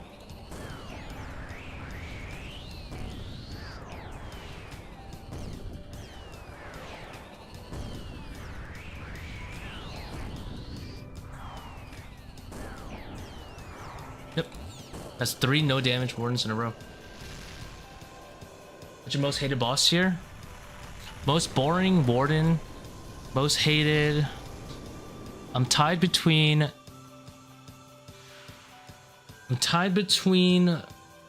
Baba and Kefri. I'm tied between those two.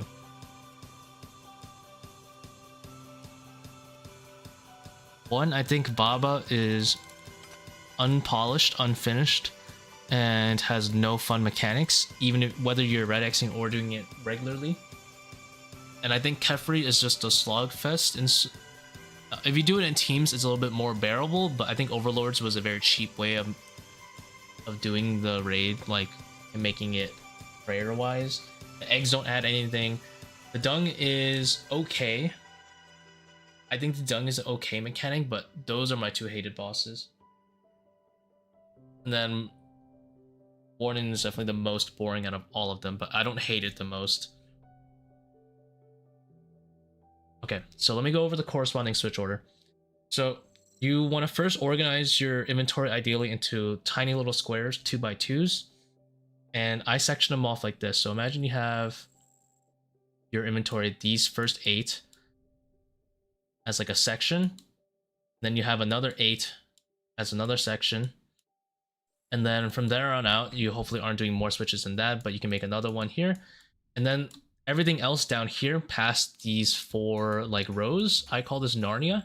This is where your special attack weapons preferably go, and lesser use stuff that are swapped out for your main hands at some point. Or if you have 2 kind of main hands, such as, you know, sometimes I'll main hand Void Waker for the core or for the monkey room. And then when I'm main handing Fang for Baba, I'll put it down here. So this is Narnia. This is where you can... Narnia is where you can swap things in and out from your main setups. Now, from these sections, let's first use the top ones. The reason you want to use the top part of your inventory is because when you equip or unequip something, especially if it's 2-hand, stuff will go to the topmost part of your inventories. So if I equip this shadow right now, my defender's going to end up here. So that's why you want to first work on the top parts to make sure those are organized. Corresponding is when you have stuff like the top, like on this top left 2x2 square, I have my chest pieces. You can see that here as well. Top left, and then top right is this cape. This is my god cape. This is your assembler, my pants, my cape. And you want to have these corresponding. I'm going to guess your setup is going to be quite a bit different than mine. You'll probably have, hopefully, maybe like a barrels glove switch, or like a, let's say you're camping barrels gloves, because a lot of beginners do this, and you'll have amulet switches. You want to make your corresponding switches be the most impactful out of all of your styles. And for you, that's going to be ranged, and also for magic, it's going to be the occult. Why? The occult has a staggering 10% magic damage. It's the most overpowered switch in the game. And the anguish has a +5 range strength, which is as strong, if not stronger than the Masori. It's stronger than the Masori. So those are very impactful switches. So you want to make sure those are first set up nicely. Now we have 2x2 like this. Chest, amulet, cape, weapon, same thing. Now you want to try to make these others correspond as much as you can. So let's do pants on the, you know, bottom left here, pants on the bottom left here, or I guess top left of this new 2x2. And then we don't have a glove switch here, right? Because now we're using barrels cluster both melee and ranged. So what I can do is I can leave this empty like this, or maybe move it to the side like this, either way. And if I ever have to do my gloves will either be here or here depending on the situation, and like defenders like going here, right? That's not too big of a deal, but this is something you want to be aware of. Let's say you're doing helm switches or you're camping a helm. A lot of players camp a helm, like a nade is not, so might want to keep that in mind. But I don't know. You might do a helm switch, like if you're using crystal armor for Bofa. So there's a lot of different situations. If you're doing like a 4-way switch, you'll notice that your gear will end up like this. And if you do another 4-way switch, let's say you're going from melee into mage, and then you need to go to range afterwards. This mage here will be on the top right now, so you need to keep that in mind. You need to know where your stuff is going.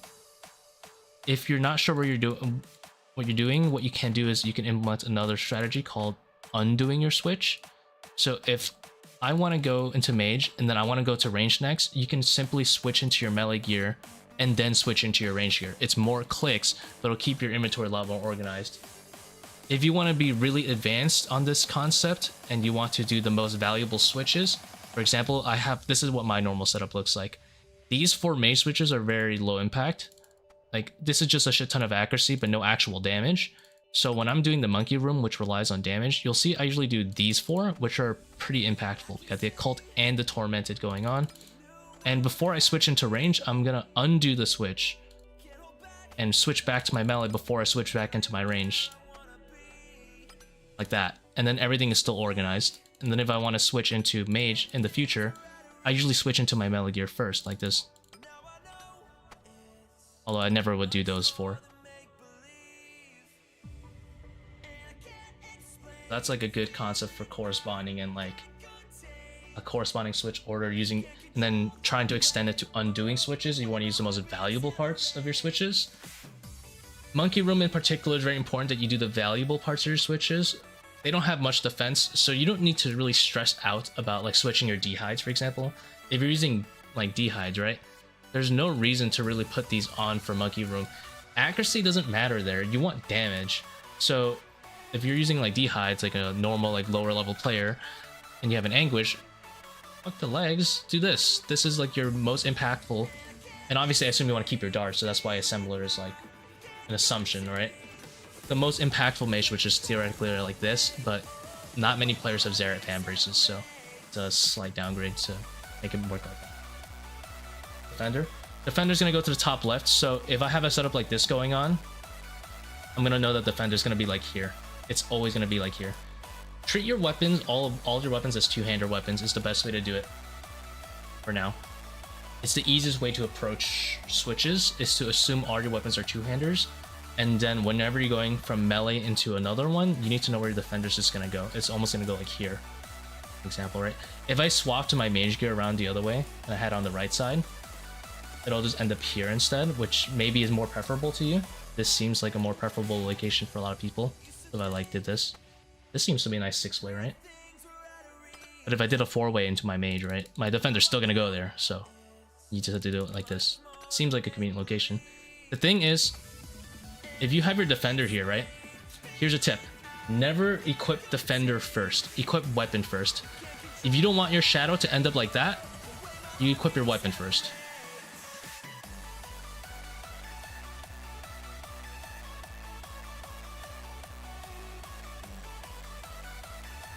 That makes sense?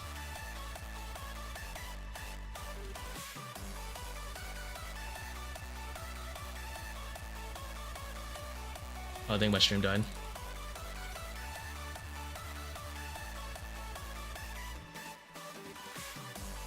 Second. I think stream died. Are you alive?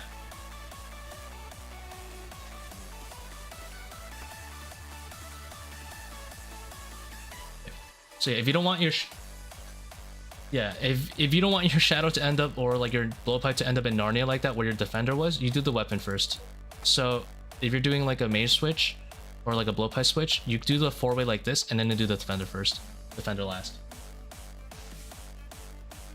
Simple as that if you want to keep your stuff where it is. Like imagine I click the defender first, and then I click the blowpipe. My blowpipe's gonna end up down here. Simple as that.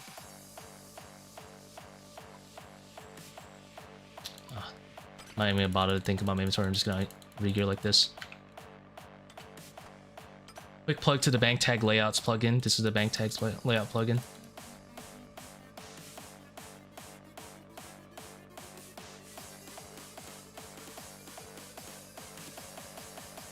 What's the highest invocation you can have on? Technically like 600, but it's hard to make time on those kind of invocations. There is a team that has completed 595 though, which is making that time and doing all those invocations. So yeah, those switches, or those two concepts, are very helpful. I'm going to take a quick pee break, but I will be back in like 2 minutes.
Alright, I'm back.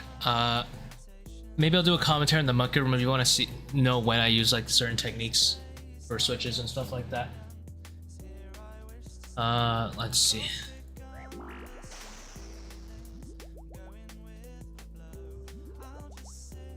I think I'm gonna listen to instrumentals in the mood.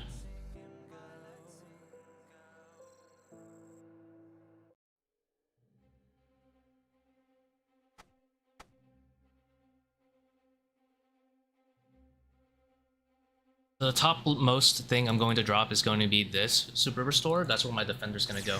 That's why it's tactically placed there instead of over here where it's a little bit more organized.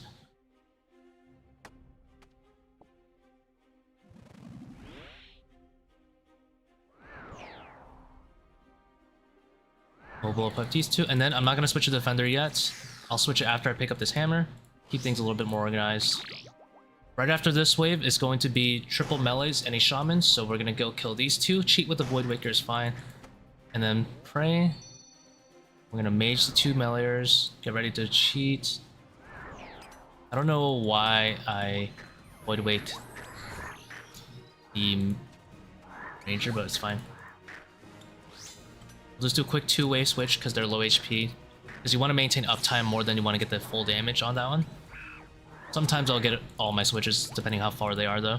Because the farther they are, the more I'm gonna have to react. This is the mage wave. After the mage wave, I'll have a ranger wave. So the thing is, the ranger wave will also spawn with a venom. So I'm just gonna get ready to blow pipe that. There it is. Blow pipe uptime is important. Sometimes it'll drag you. Nothing you can do about that. Even the best players get dragged. Get ready to pray mage as you kill that second ranger. Because you'll have another mage wave coming. And you can see I like blow pipe these shamans while I solve the pillars. I like click the pillars. It's a good way to path, maintain good uptime. Shamans first if you have a choice. You obviously don't want them to summon more thralls. Sometimes they'll have a 1 HP.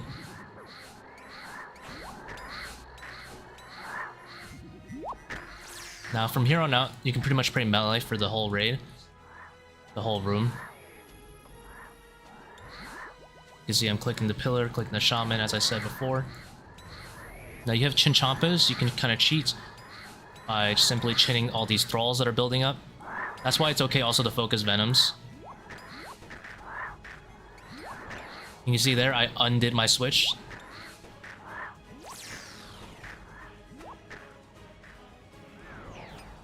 Undo the switch. This is the last non-melee thing you can pray against. I'm a little late on this one. I'll take the venom so I can get here faster. I lied. Thought I would make it there. Alright. I greeted. There. Redo that. I saw the BRB text is floating. Don't look at that room. That room was a terrible example. We run it back. The Hammer of Shame.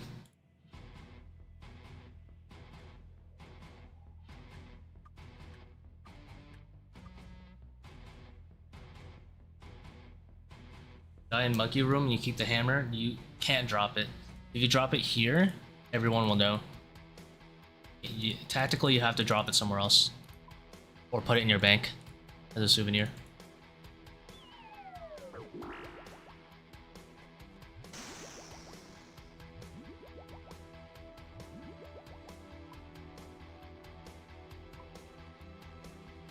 Let me try to run that back and play a little bit better.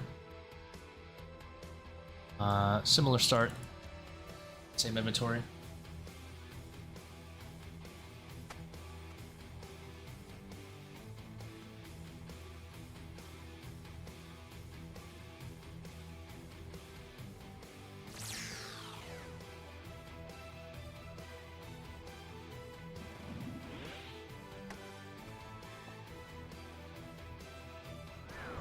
If you have a shadow, you want to get it a little bit closer to the second melee as you kill it to reduce travel time. You did the defender for now. Hit the hammer and then get your defender. You just pray mage for this first start because the ranger is very inaccurate if you're in full melee gear anyway.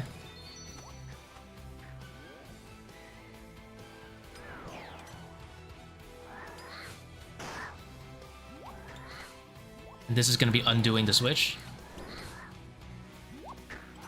I can get my blowpipe out for that one hit. Made the mistake there of clicking the defender first. And you see what happens. But because I'm aware of it, I can correct it quickly.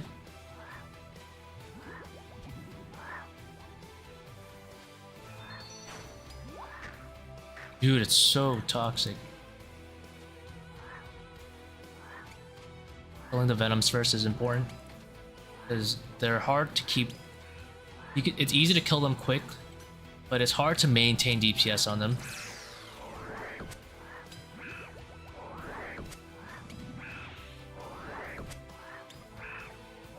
What a noodle. As you get ready to kill this last one, pray mage. Shamans go first. You can kind of run from the shaman as you... if you have multiple shamans, you can try to run from one while you blow up the other. So he can't see you for longer.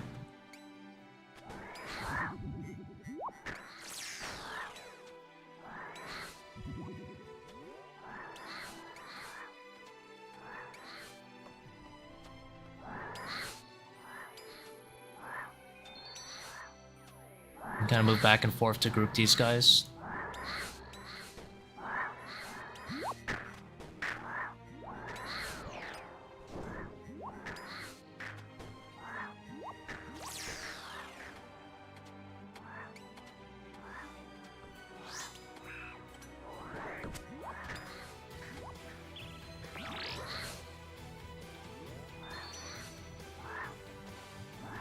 And moving back and forth to group them for the champas.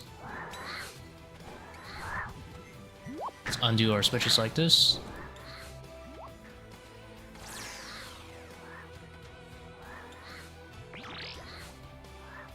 Blow pipe while moving. And clump by moving back and forth, just like before.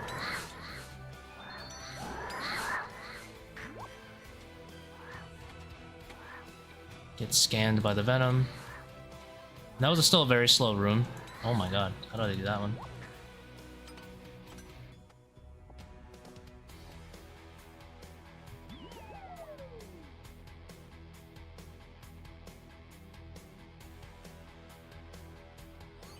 That was like a short commentary. Made a lot of mistakes still, but concept is there.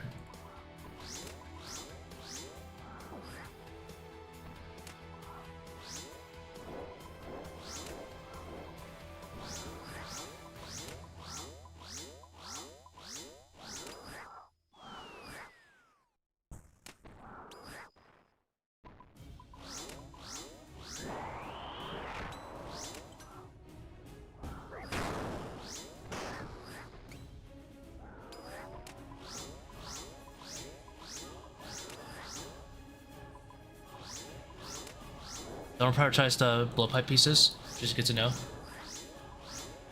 Top pieces. Oh, you mean my ancestral?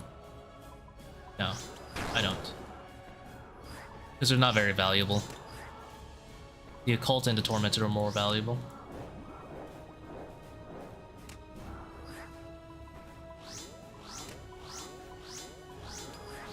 Top pieces are generally pretty low value. Masori top is a bit of an exception.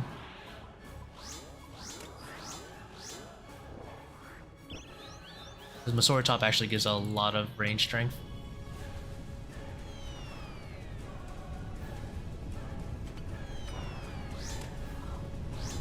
You see, click the defender first. What happens? Blowpipe moves to Narnia down there.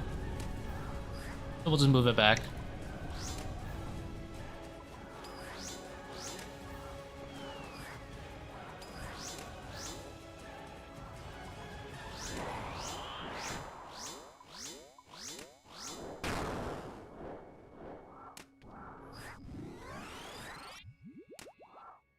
You can see I used it for a special and then clicked my main hand back. Switch is still in order.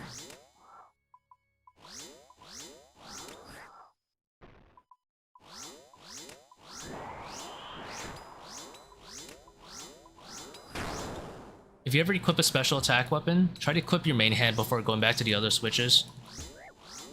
Otherwise your main hand will be down there in Narnia where your special attack weapon was.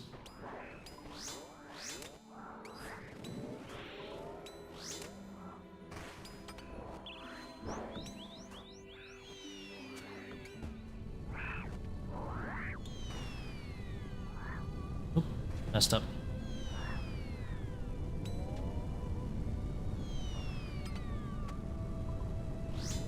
I think I saw that banana.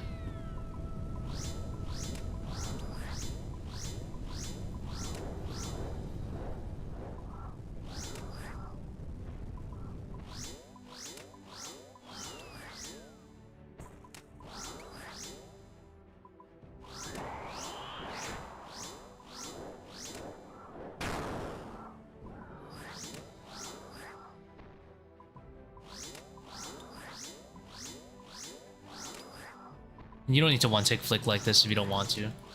I do this just because I bring 7. I could just AFK this if I brought 8.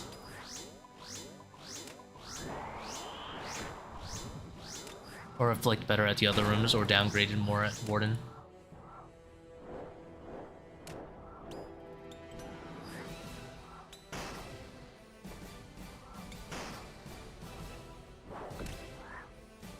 Squeeze in a few extra points hitting that monkey.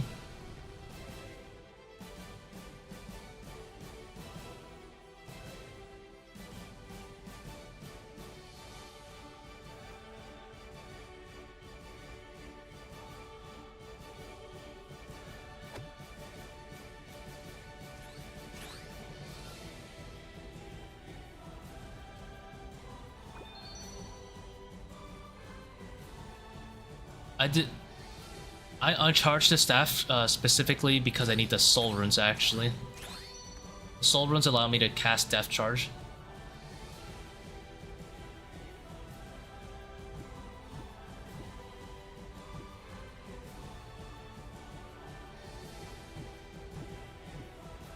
The staff is charged with soul and chaos, and I want the soul rune specifically.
Oops. Wasn't paying attention.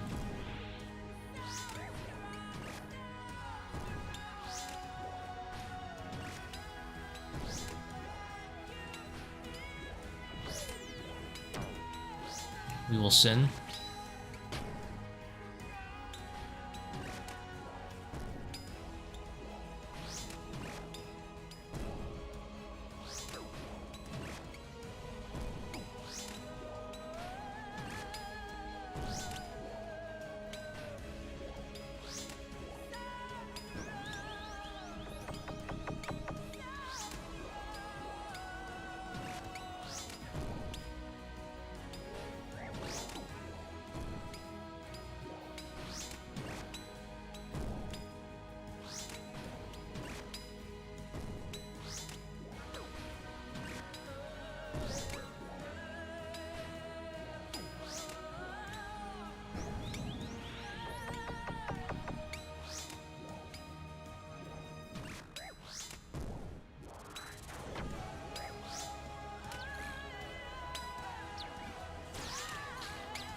Kind of cutting it close there.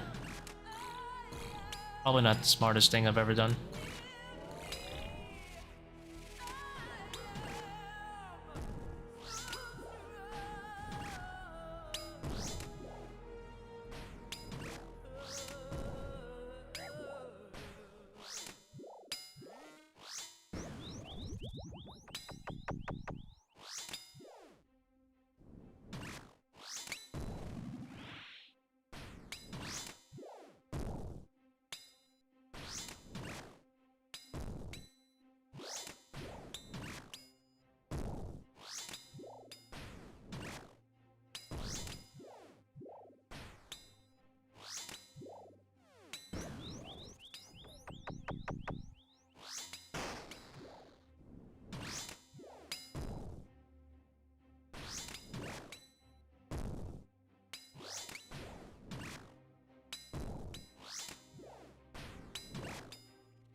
Holy zeros. So many zeros.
Yeah, it's not a bad idea. Some ToA into some Slayer. Not to mention ToA has really good EXP multipliers for a lot of content. Like Zebak. Not a bad idea.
Also, do you recommend I learn all these techniques for ToA as I am doing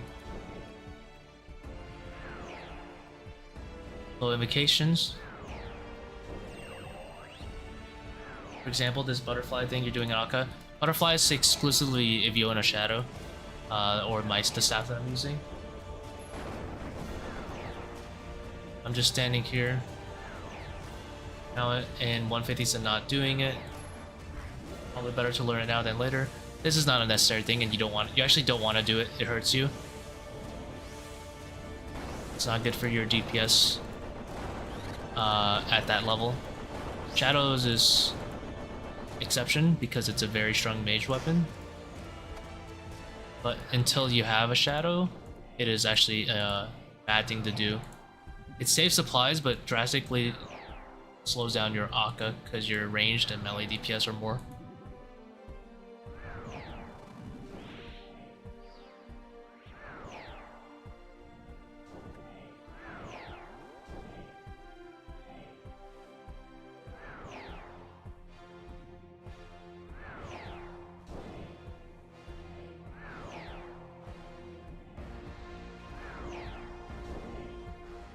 Taking a low invocations, make sure you're doing stay vigilant and feeling special as quickly as possible. Those two invocations, shit. Whatever, I'll just take the ice one. Those two invocations, speed you up quite a bit.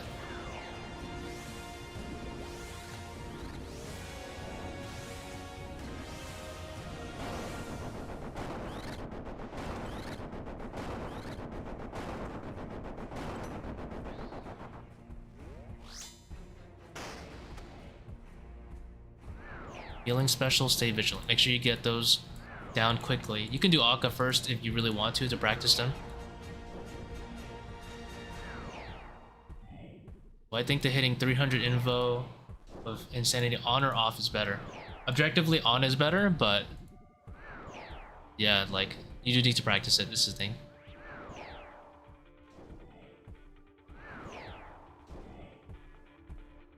Because theoretically, you can hit 300 with just walk the path and no insanity, which is what I would probably recommend if you had like a really, really bad range DPS weapon, like I don't know, dragon crossbow, like my most recent 300.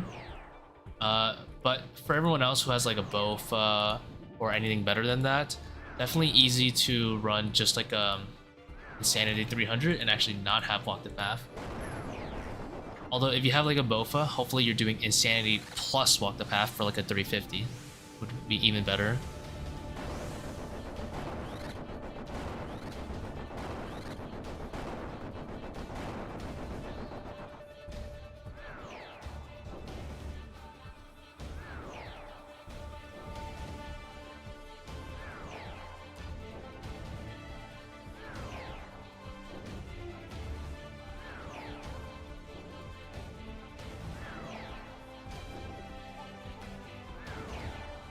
Where do you recommend ZCBs in?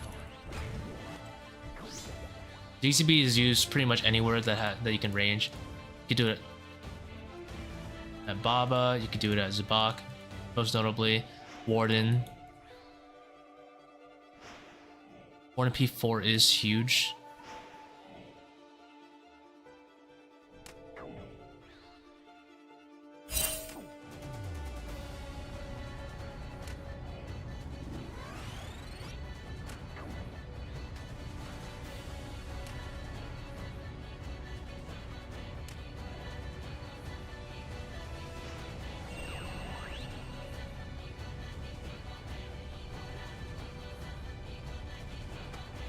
In duos, you could use it on shadows and duos at higher invocations.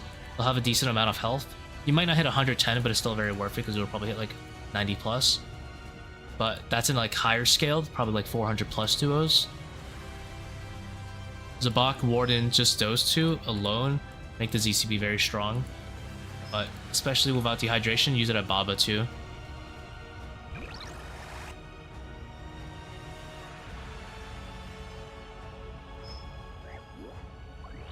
I thought I clicked to dodge. Whatever, it's fine.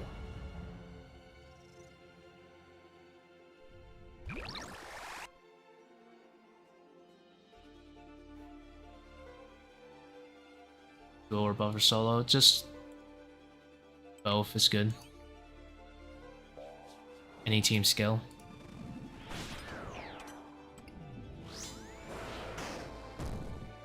Akka might be one of the rare exceptions where when you're like very high level invocation and you're butterflying, it's not very good solo, but it's so good in like Zebak and Warden that if you have it, I would recommend it.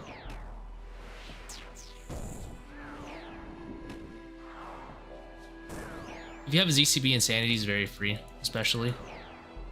You just adrenaline, pop 2 quick Zerek crossbows, and it's like 60% health in solos. And if you miss, sad, but hopefully you hit at least one.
I just did one extra self because I got bored. I actually lost some ticks doing that, but I keep myself entertained somehow.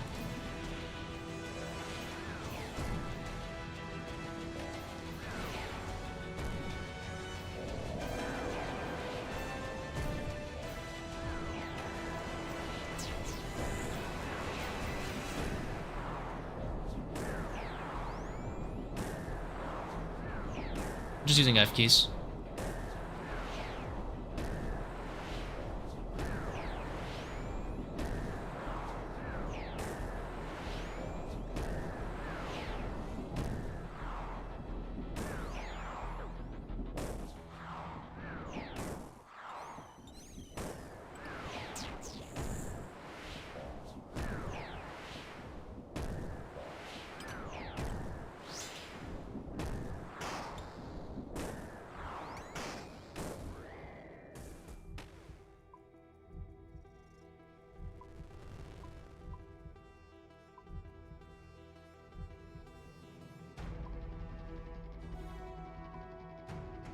These are my FKs if you want to look at them.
How's it going, Nibers? How the 350's been going, treating you? Any more completions?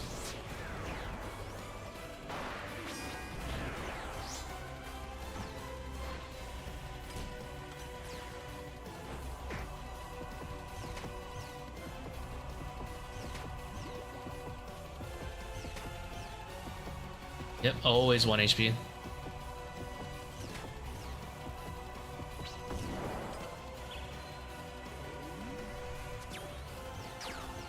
Gotta tank as many orbs as you can.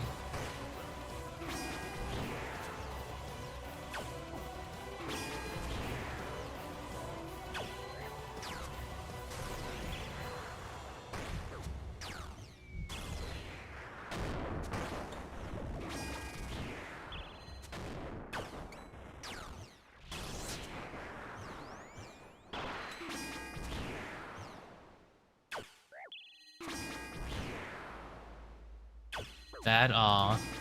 You'll get able to practice, don't worry.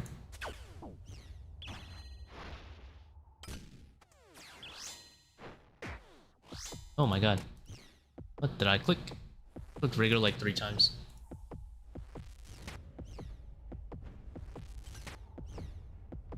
I don't know if I'll get 7 hits, so I'm gonna play it safe and do 6.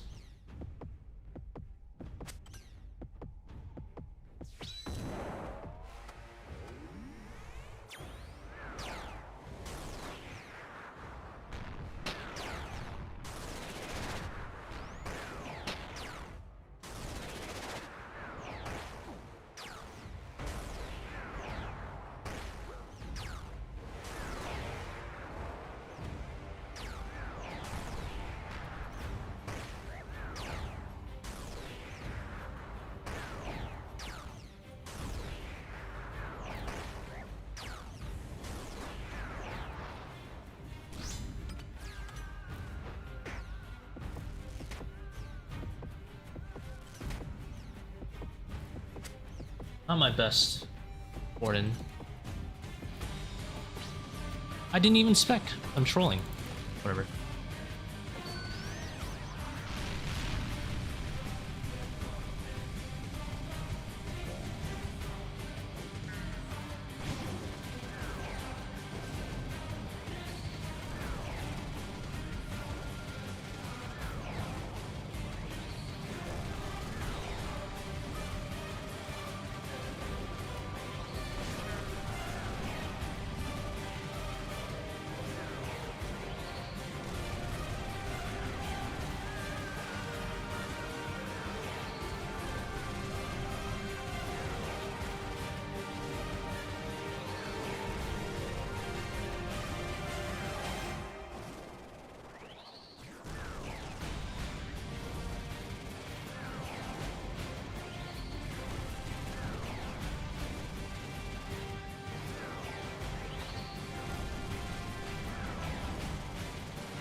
Nope.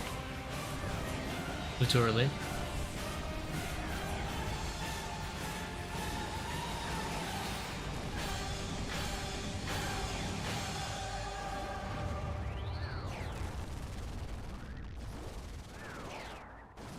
Yo, how's it going, Thon? Mr. Tran?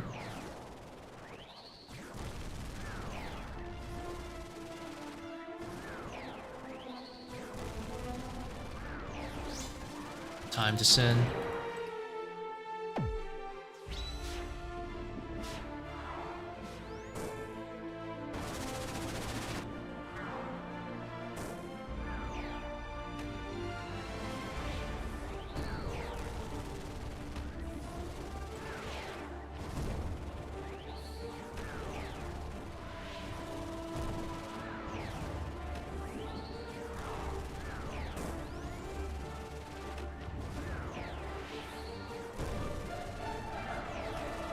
Any luck? Yesterday, yes. Got a back-to-back-to-back purple. Today, not so far.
What it drops? I don't know, man. They aren't coming.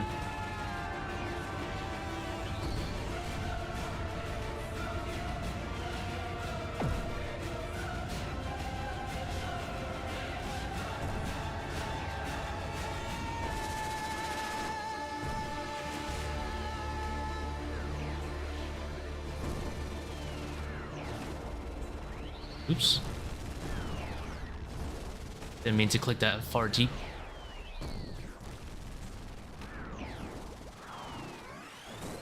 Let's heal a little early.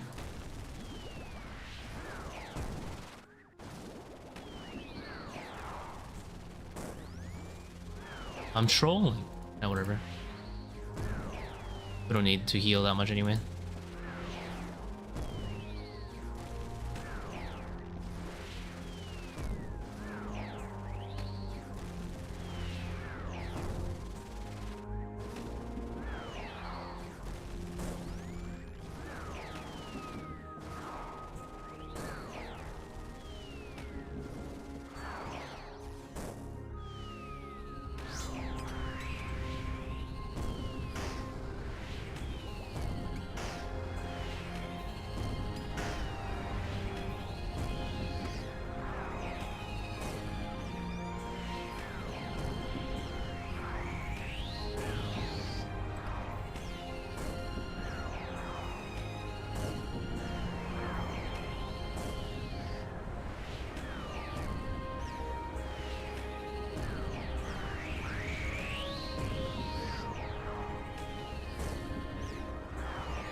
Oh, I got hit. No. I'll take that one, I don't care. Where it drops, I got a Fang into a light bear into chaps.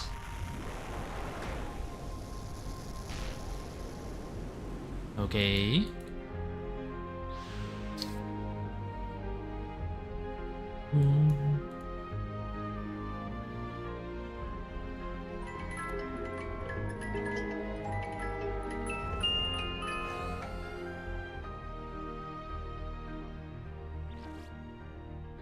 J game.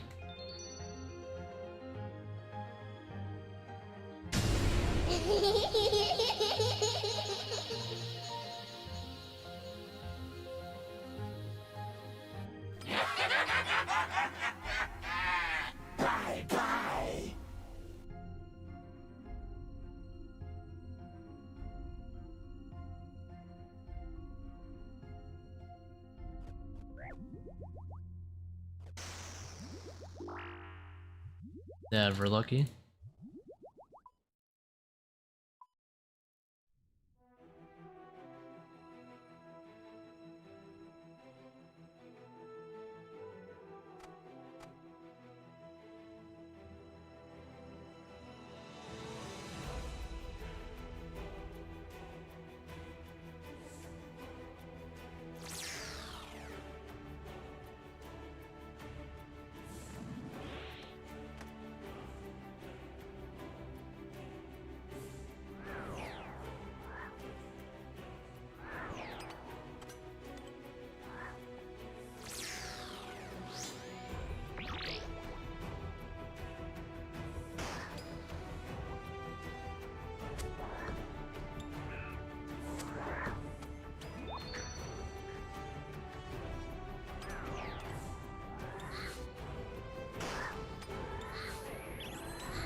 Oh, I shared it with the monkey though. I'll probably live, might not. Let's see. Oh, I'll stun as I die.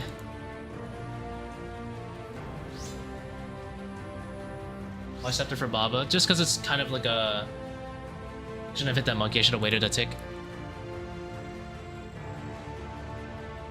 That's funny though.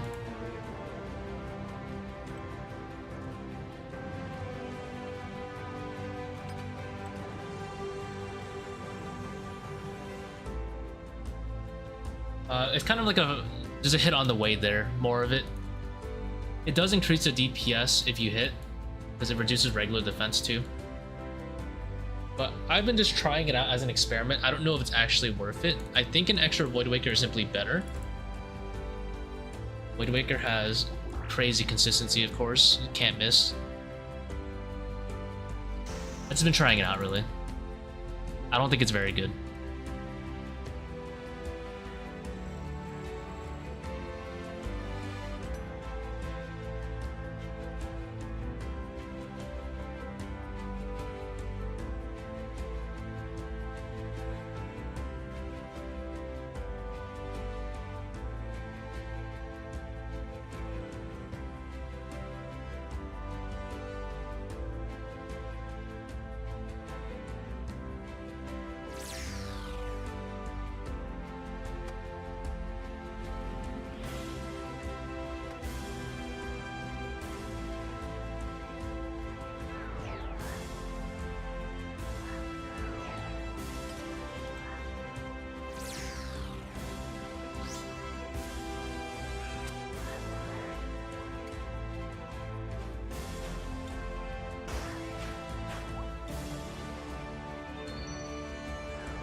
Dude, these monkeys.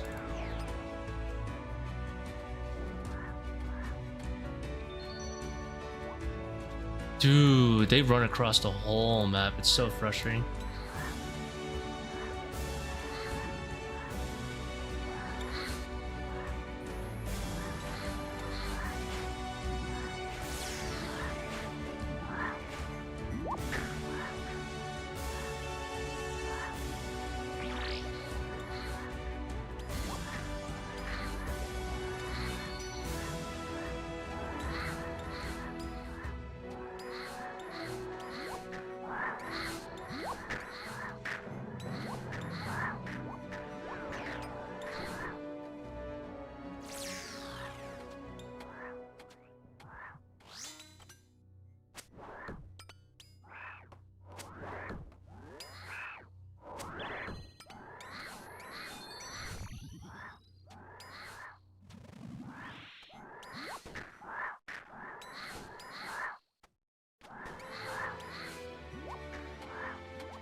How many stats have I gotten? 3. 3 so far.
I messed up there.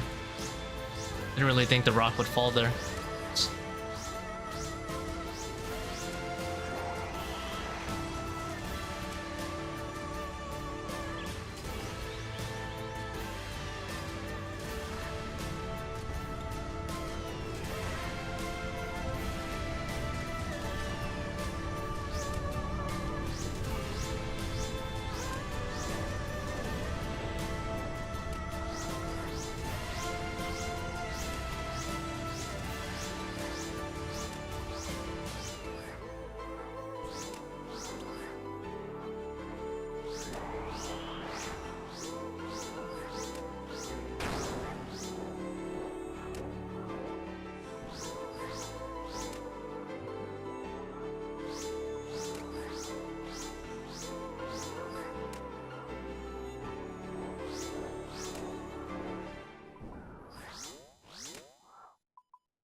Here you go.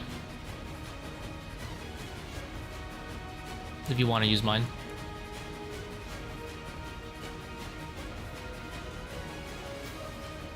You copy it, right click the globe here and do import. That's it.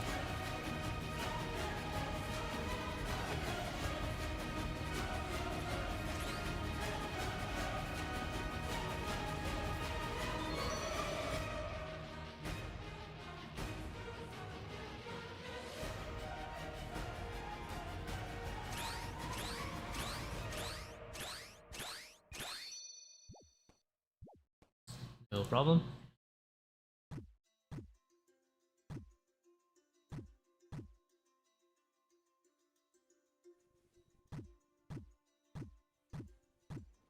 Zone down. Why did I reveal all 5?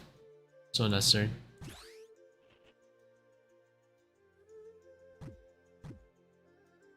You start clicking things, man.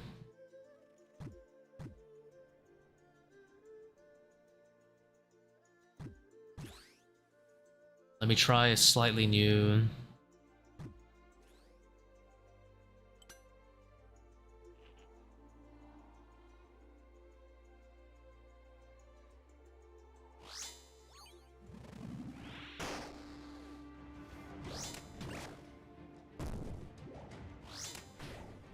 Not really slightly new, just slight alteration.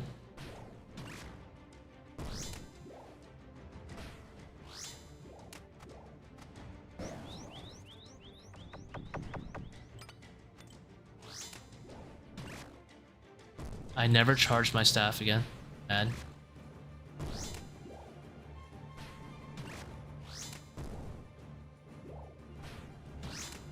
SMH.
should just hit it normally.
That swarm kind of trolled me.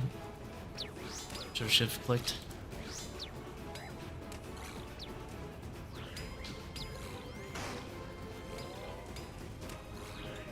Outranged again. Oh my god.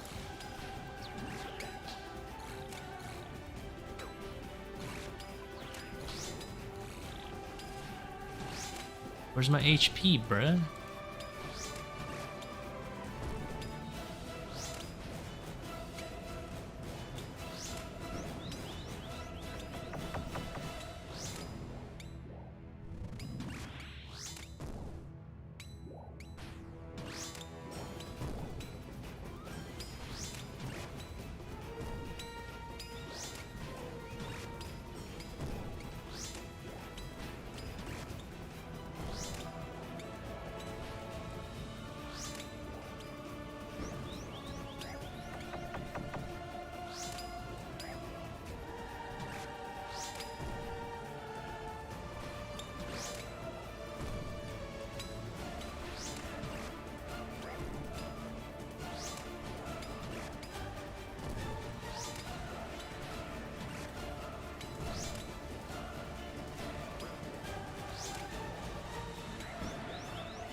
I think I do like the accursed sceptre more for cat free.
This one's not worth dodging even if we fail.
Can teleport.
Just in time. I was wondering I needed to adrenaline stun there, but I didn't think I needed it, so I didn't go for it.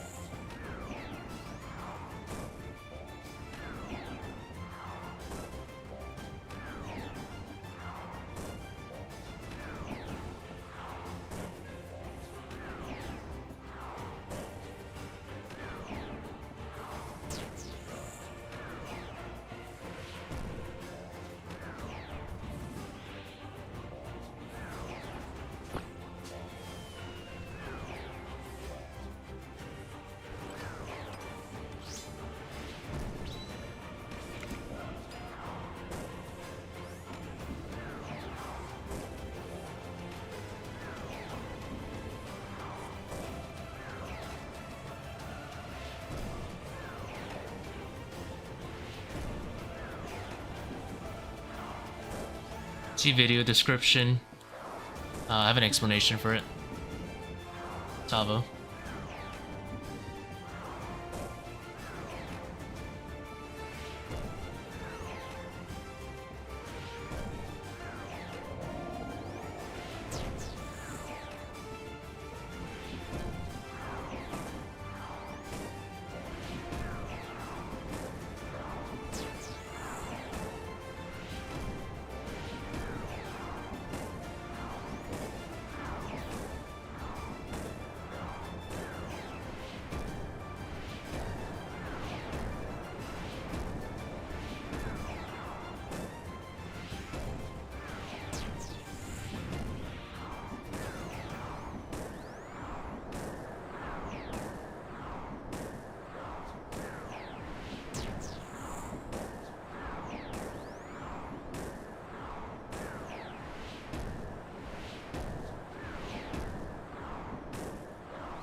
Dude, stop chatting. I'm just trying to switch, bruh.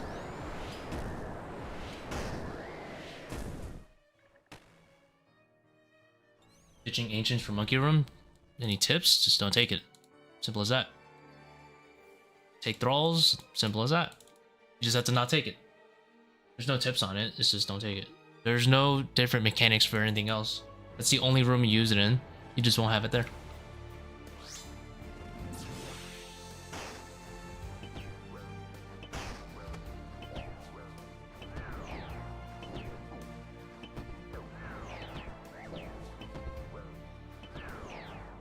Just brew if you get hit too much. Bring chins. You just won't have ancients. Nothing else changed.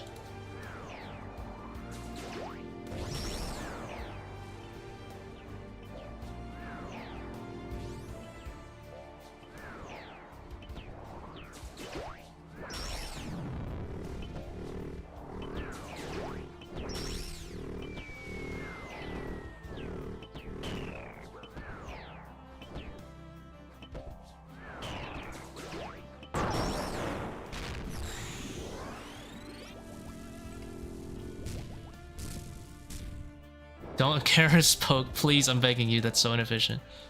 Don't accursed poke, that's so bad. Such an inefficient use of time.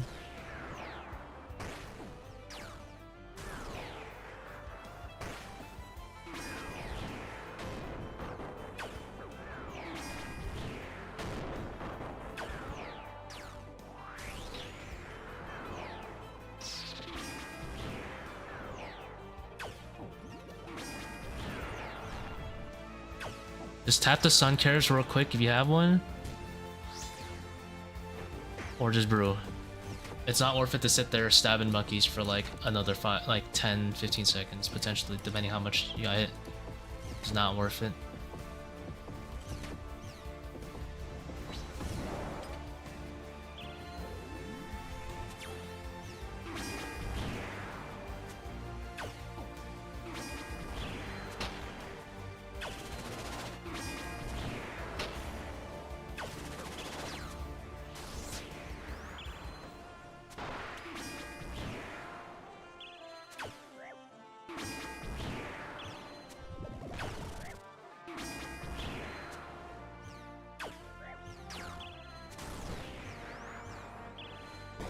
takes longer. That means you just need practice on the room itself. Ancients isn't a crutch, it's just another dead weight. It's not helping you.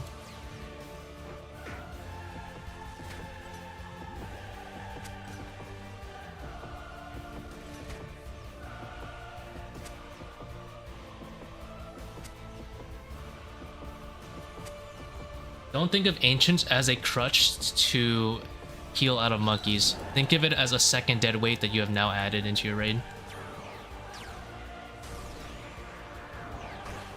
How much time is not having BGS for Baba? With Voidwaker, none. Accuracy of BGS is about 45-50%. In solos, it doesn't matter having that BGS or not, because you're just going to replace it with a Voidwaker. In fact, if we're talking very high consistency Babas, BGS is borderline trolling, because here's what I've noticed. Here is what I've noticed in solo specifically. Either you hit the BGS and you have a very smooth Baba, or you missed it, are down a spec, and now have this dog water DPS and will probably have to sun one or twice later. Now, from my experience in about 450, 475, like that range of solos, I have never, ever had to sun twice at Baba unless I made a giant mechanical mistake. However, if I miss that BGS, I now have noodle DPS, and it is much more likely that I have to do it, whereas the Voidwaker is guaranteed consistency. That being said, in solo, I mean in duos, you know, the DPS is scaling up 2 people, so it's sure, but in solos, I don't agree with BGS. I'd rather, if you want it to speed, you should send a ZCB or send a big Voidwaker, not a BGS.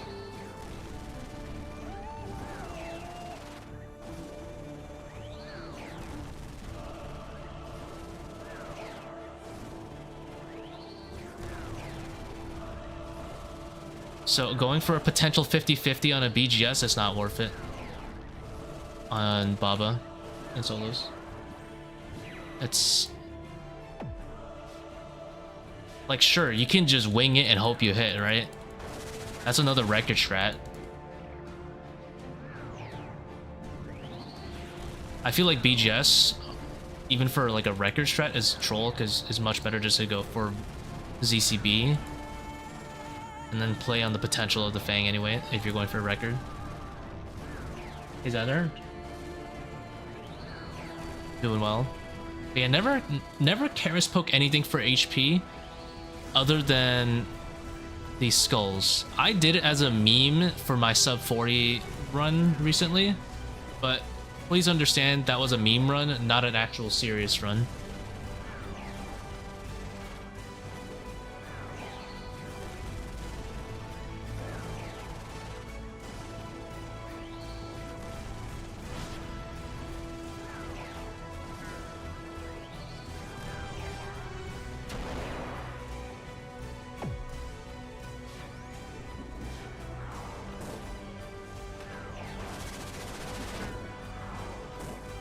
No BGS, Zebak with Tbow better than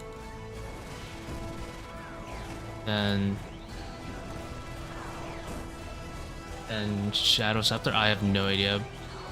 Regardless, it's a lot more switches. I'm sure it's close, or that Sceptre is probably the same. The thing is, remember, Sceptre also drains regular defense, so if you hit a Sceptre and you have your Tbow switches, it's still gonna be better DPS.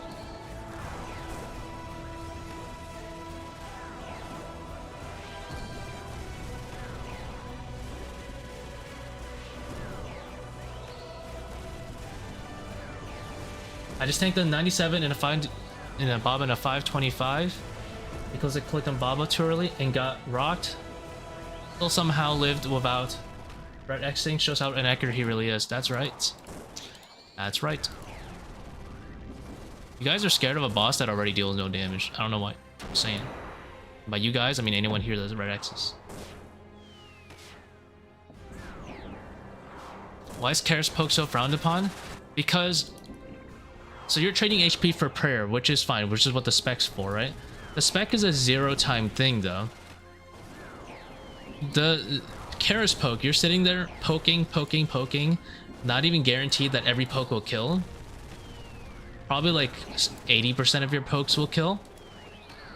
But if you have like 5 thralls and you're just sitting there poking, you could have killed them in 10 ticks, or you're gonna take like an extra 15-20 ticks to kill them.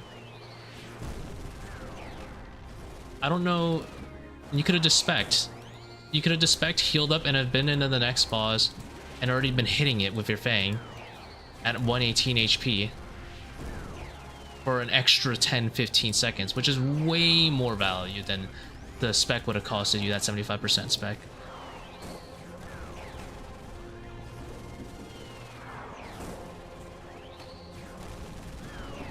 But if you only have BGS and no crossy, then just send BGS. I mean, to be honest,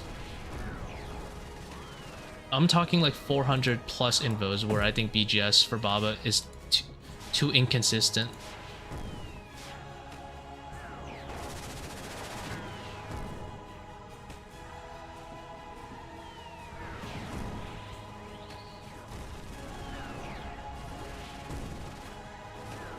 Does a major reduction affect Tbow? No. Because Tbow rolls either off magic accuracy or magic level. And for Zebak, the higher of the two values is magic accuracy. Accursed Sceptre reduces his flat magic. So no, Accursed Sceptre will not affect Tbow's DPS.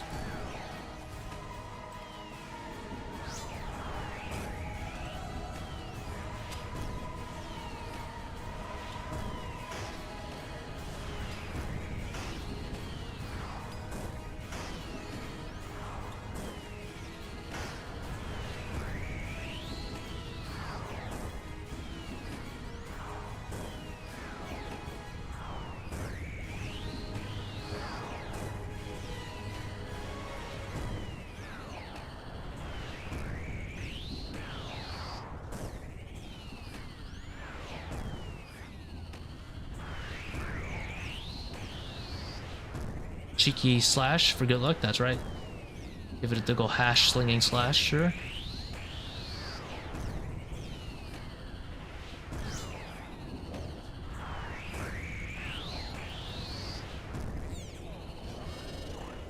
That is a very slow rate. I haven't done a rate that slow in a while.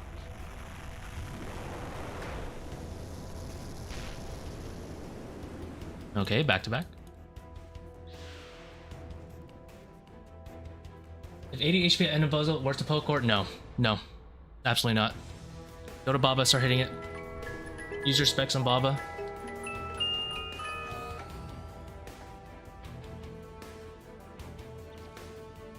Oh, cool.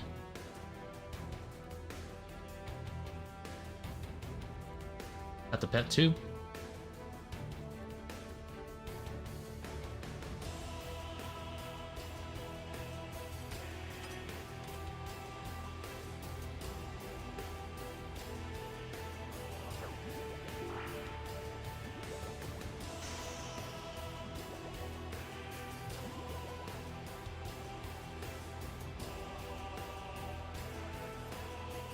That's the second time I got in purple and a pet. It was chaps plus pet.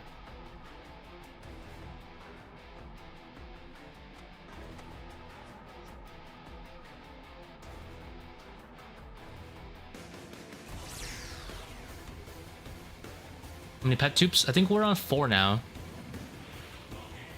4 total pets. So 3 dupes.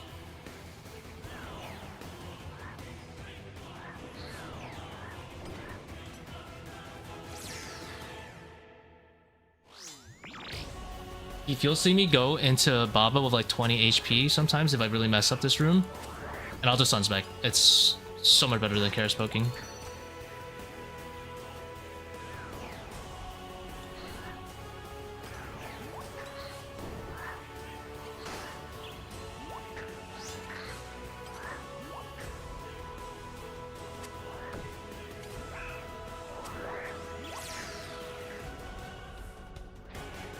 But I explain SGS in my setup? Yeah, sure. I use it at P2 for lasting. The spec is pretty good there. It's okay value at 2, and then if I ever need to use it a third time, it's better than a restore. And then for some reason I need to use it at P3, it's a great backup option there. This is a safety net. It's actually more valuable than a restore because since it heals and gives prayer compared to Sun Spec. Hold on, let me just run over to that. Greed. It's fine though. I think we'll be fine. Always greeting for those hits.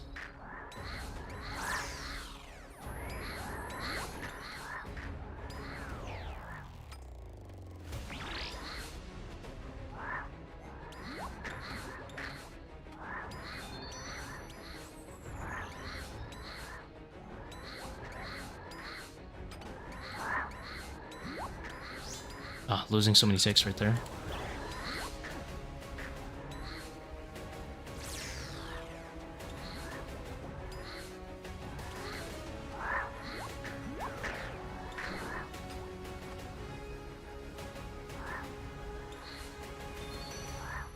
I was at a yellow click right there.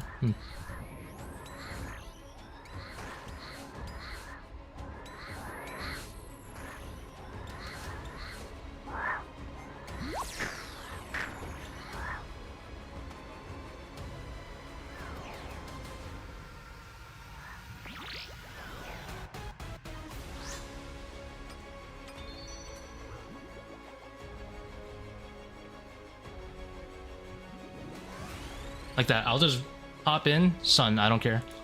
No one got time to kill thralls. If I didn't bring chins, I would just blowpipe them.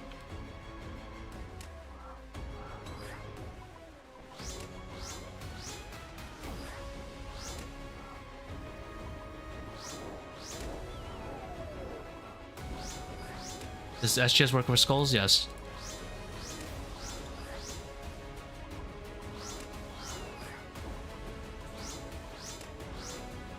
At what level do you need to bring full switches into this room? Not level, it's scaling. If you're coming in with multiple people, then they'll all have more HP. That's when I would recommend bringing actual switches for the room. If you're in solo, almost never. They don't have enough HP to justify it.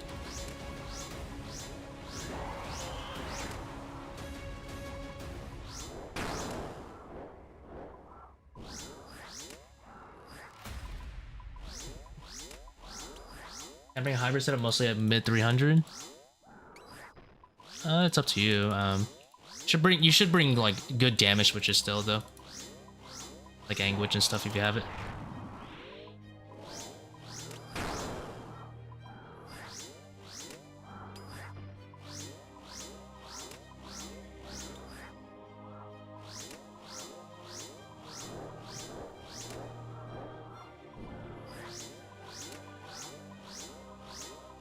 Purple 69, yeah.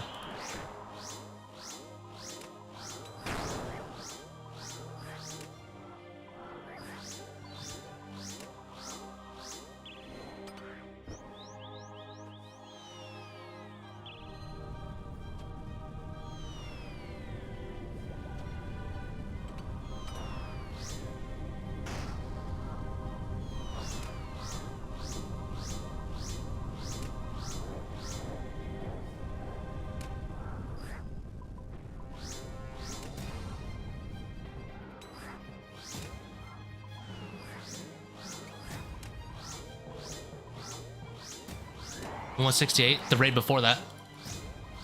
It was a Eladin sword.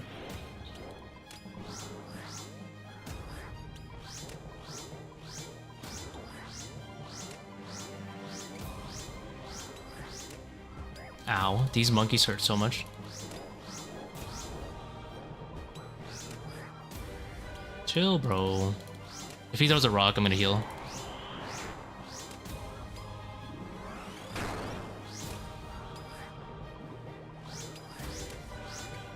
Is it be a 7, potential 11, and then Baba hitting me?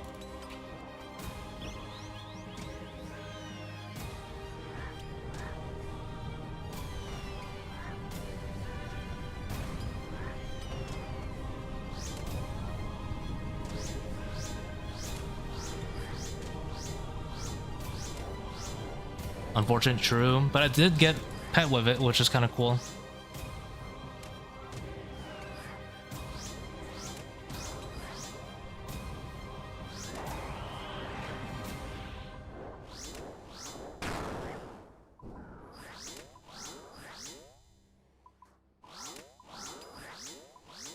With Staffel would be cool.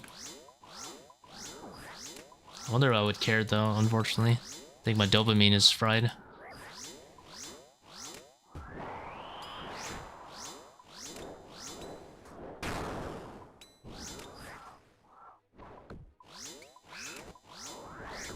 Oh, both the rocks are drowning in lava.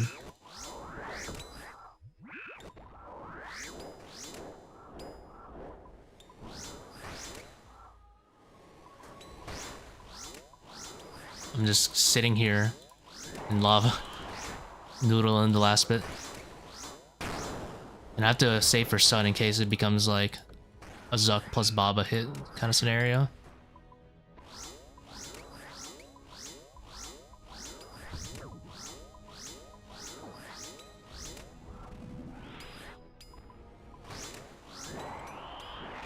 Oh shit. And this baboon was running away from me when I was trying to share the rock with it. 436. Really slow. It's a minute slower than my average. I use those tile markers to skip boulders. Like I just did. You click the lowest one. You run to the lowest one with your blowpipe out. And then you click the weakest boulder. It'll drag you to the second one. And then you can use the rest to skip the second set.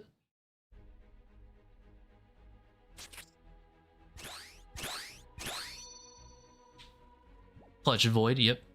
I was actually planning on sharing it with the baboon in case the rock was going to hit me and I would have lived.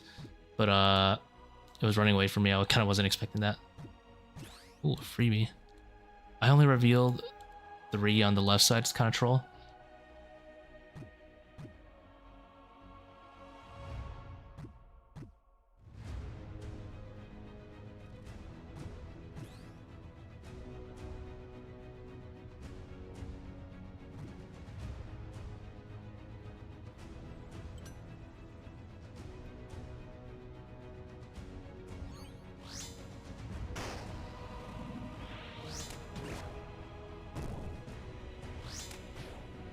Logo Kirby guide. Oh, on skipping boulders, yeah. He's got a great guide on those.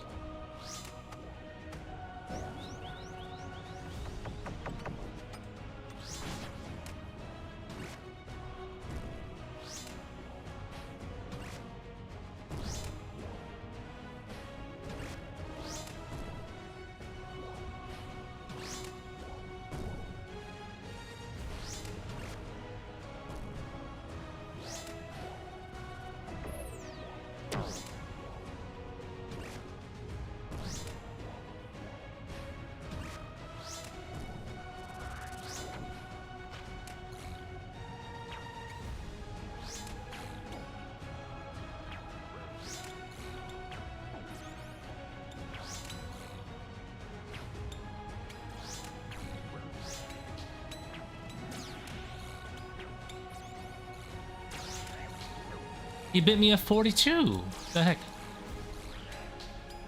I wasn't camping piety though, so I kind of deserved it.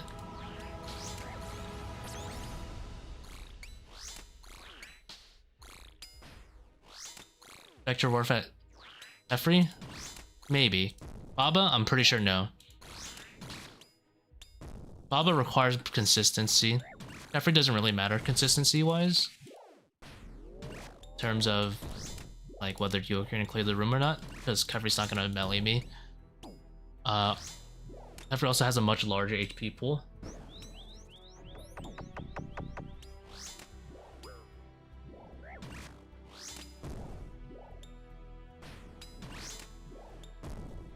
And the thing about the scepter at Kefri is that if you're using it properly, you're probably using it, hopefully using it when you get dunked, like I did there, so you don't have as much downtime. Well, I'm gonna sin. I love doing this. It's so inefficient. But it's so much dopamine.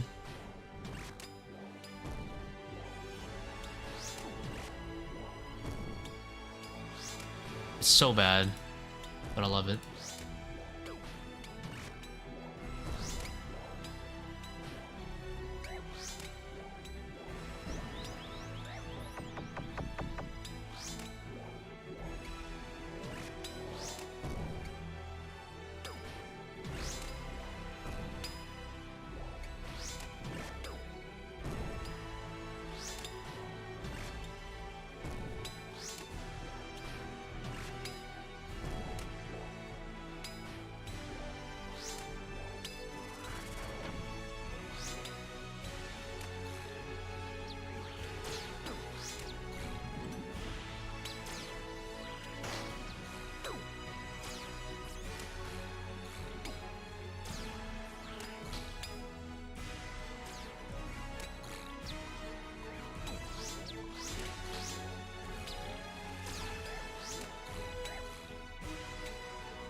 Yeah, I like that range trap. It's awesome. You have to use Stay Vigilant to butterfly long, yes. If you don't use Stay Vigilant, he is guaranteed to change styles after 1 minute of him not being able to attack you.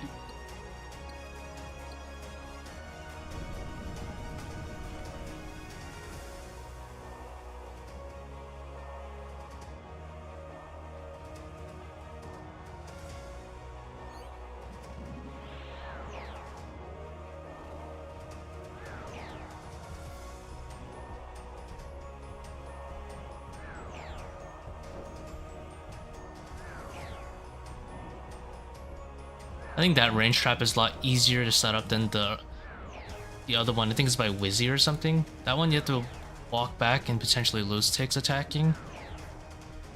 And then you're safe on the side farthest from Osmunten's ending. So it's not good for total time either. I don't personally like it. The other one. But mine I think is pretty decent. But they do the same thing. It's not much of a difference. It's like all the things I'm talking about is probably like a 5-second difference at most.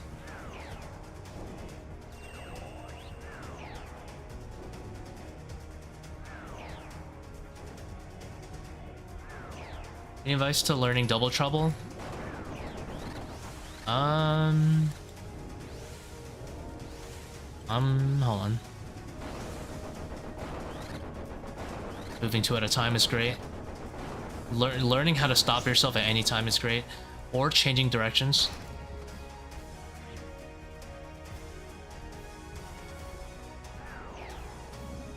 Changing directions is a good way to save yourself when you make a mistake. Ran a little early. I kind of just wing it in the middle. I always have my cursor in front of my character ready to either stop or change directions. Moving 1 is fine, even numbers is fine. Odd numbers past 1 is not fine. Unless you're changing directions on the very last step. Clicking the symbol is a pretty good way. What I do is I click the symbol right here when I get ready to path to the center, or whichever symbol has a starting position, and then I hover my mouse right there. Or sorry, not right there, in the direction of number 2. Well, here I'm just kind of winging it, and then at some point you get confident.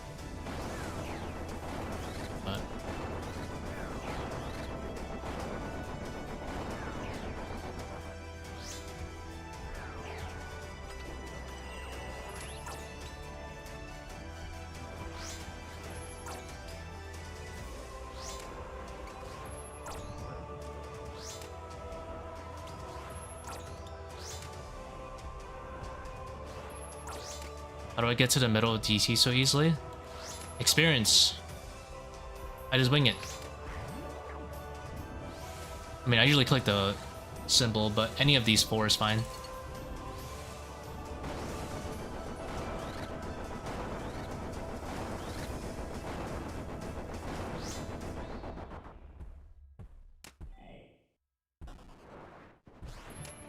I have a very good understanding of the mechanic.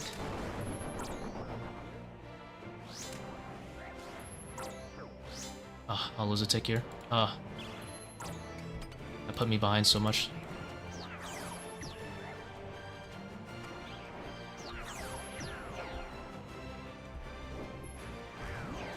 So look, I'll just wing it like this, and then I'll stop.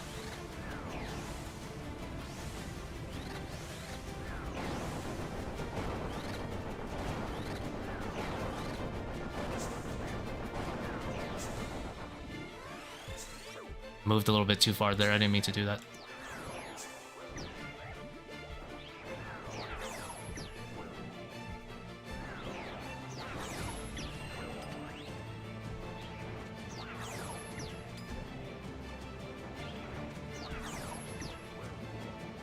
That was a bad example.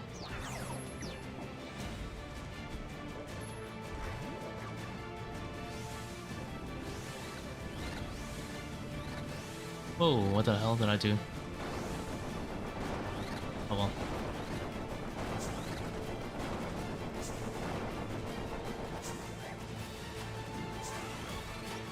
That's why we get brute force, boys.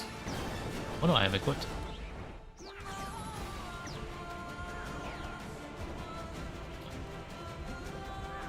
And always be ready to brute force in case you forget the pattern.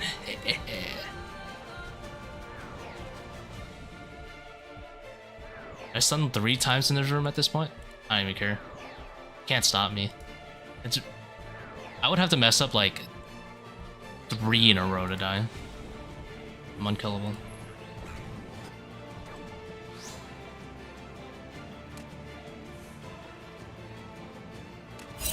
Worf.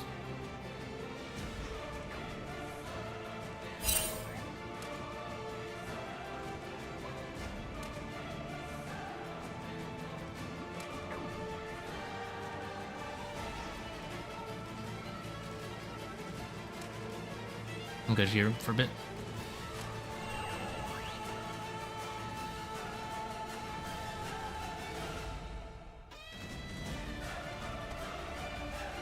How's it going, Glacier?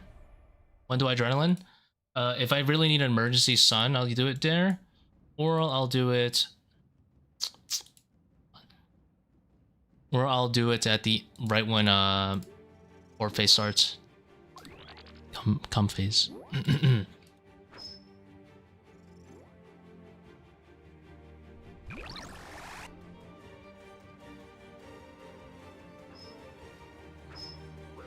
I moved.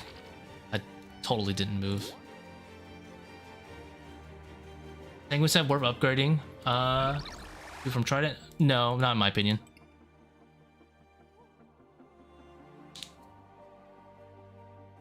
No, Shadows is better.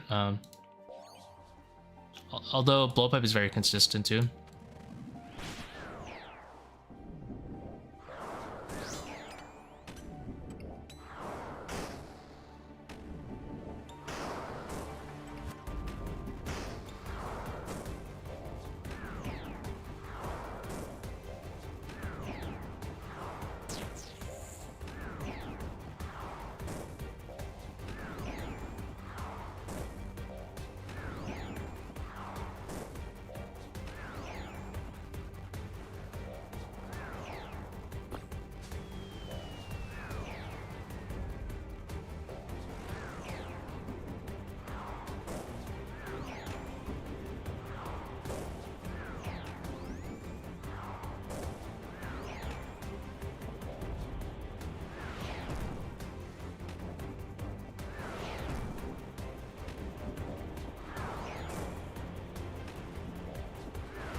Ah, I glanced. I didn't see that mage tech.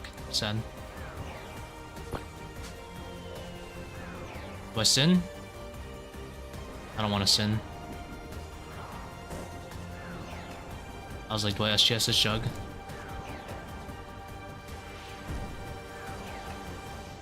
And keep that Zebak. Did you know that pushing the jug makes it resist the wave a bit? Oh! I wasn't thinking. I didn't see this one. Don't bite me. No! I'm back.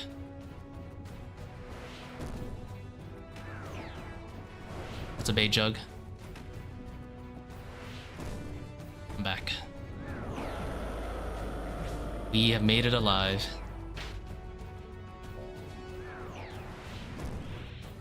Brimstone on Rapier. I heard saw Brimstone. No.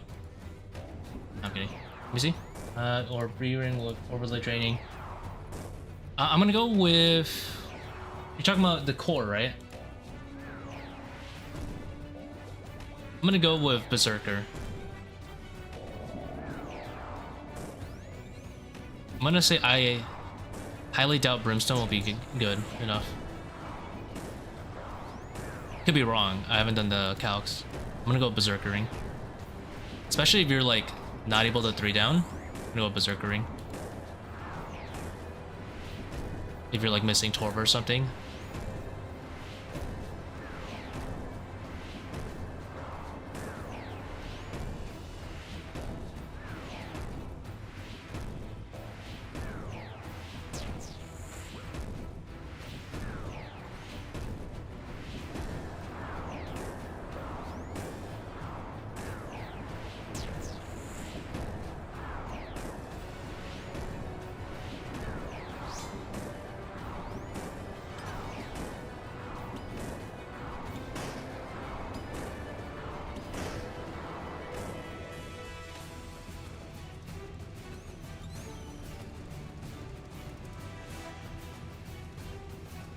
think void for having spec in the end is better.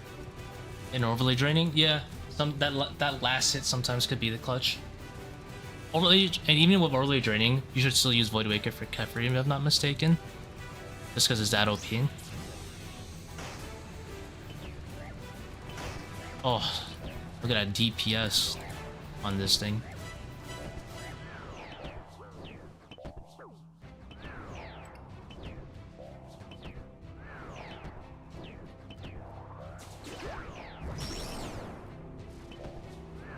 Oh, no yellow. What's my favorite raid? Ooh, no yellow. I respect that. Yeah. You look an SG. Are you bringing SGS for the core? It helps a lot with supplies and overly draining. We do it 1, 2, 3. First, second, and third phases.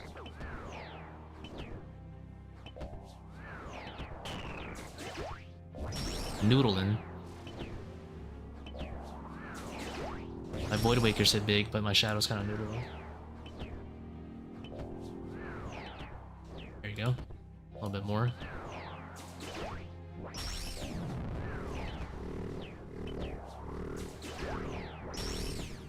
Almost double clicked my thing.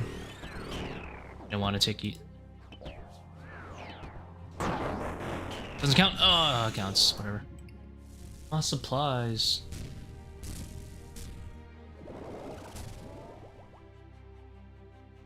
This is why we have SGS, so we could chill, even with this many supplies.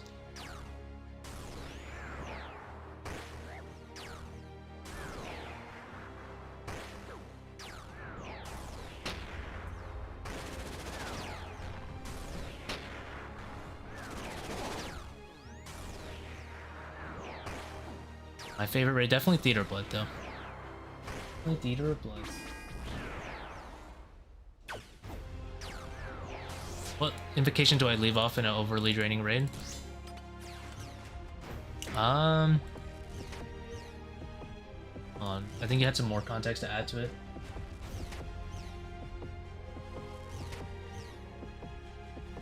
You leave off Path.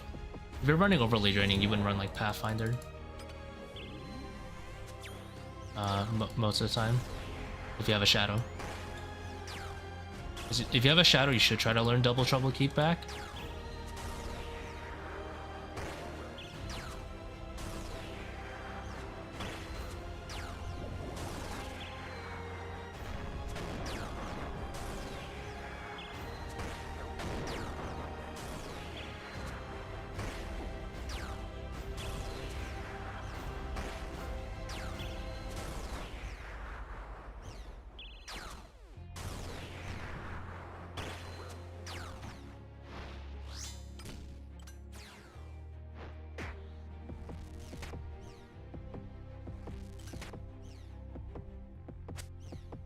Oh, 4,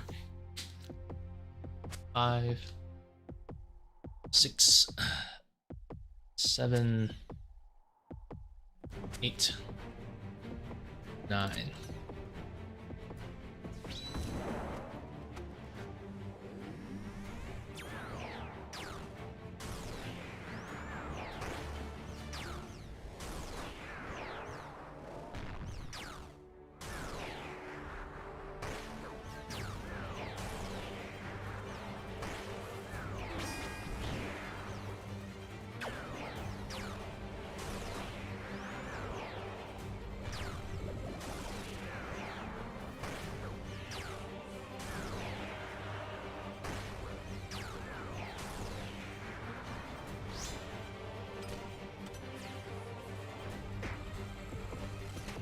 Ooh, this is a double SGSer. You can juice up.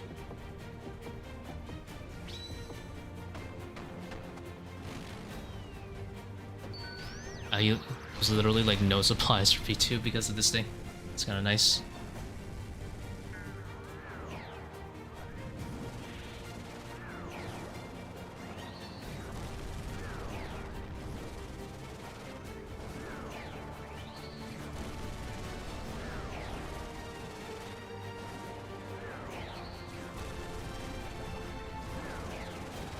TOB is goated. It's got the best soundtrack.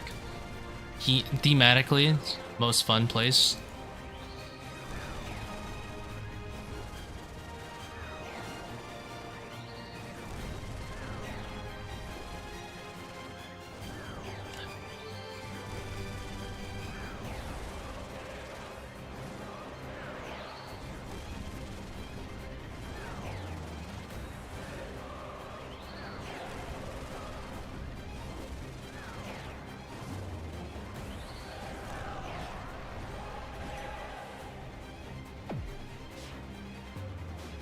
They don't even need to know how to move together. They can just skip all the tiles anyway if they wanted to. I assume they know the timings, right? They could do like that. Like, you know, they could just lose a tick every now and again, and then skip when you can. But it doesn't matter. 8 man is so much space. I can imagine that there was like a 10 man, maybe a 10 man ToA. You'd probably want people to start skipping tiles like that.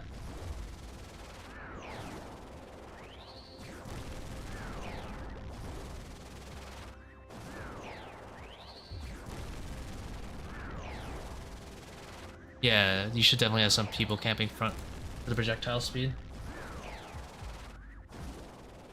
Would I be able to do this without max cure? 525? Probably not. I don't think I'm that good. Well, maybe if I wanted to drop like timers and stuff. I'm very confident in my last roll that I can complete a 525 with a Bofa. But do I want to? No. Absolutely not.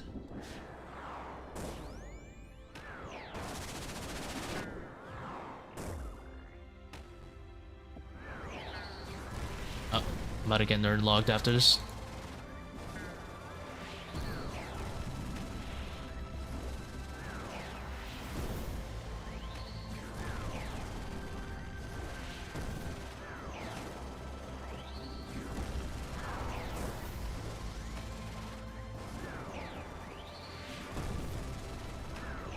Yeah, I just wouldn't take the timer, and I would probably take like overly draining, and then I would red X Baba and torch myself.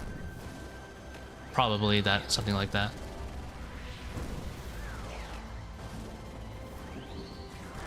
Or do Zebak first if I was really desperate.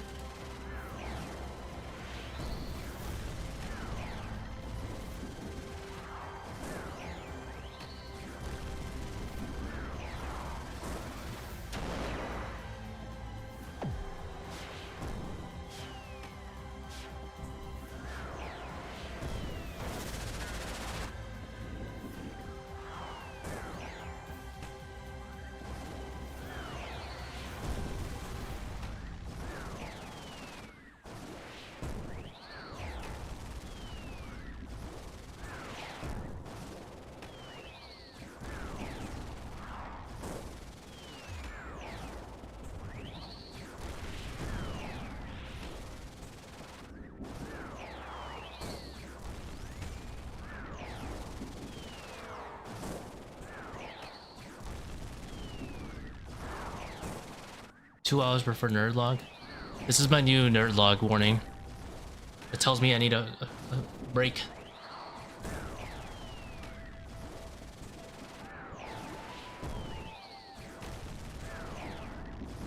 Oh, did I get off break right there?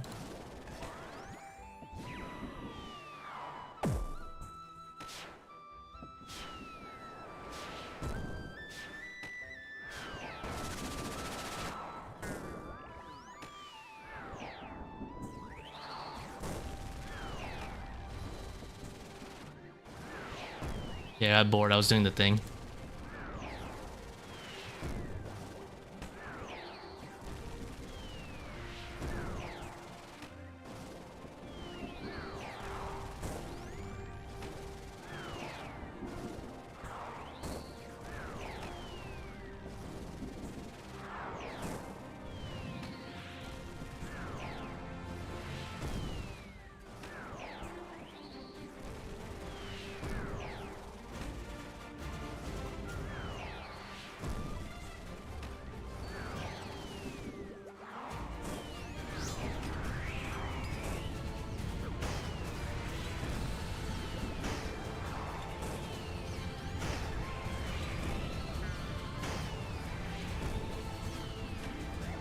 Aw, he left me a present there, and I clicked there.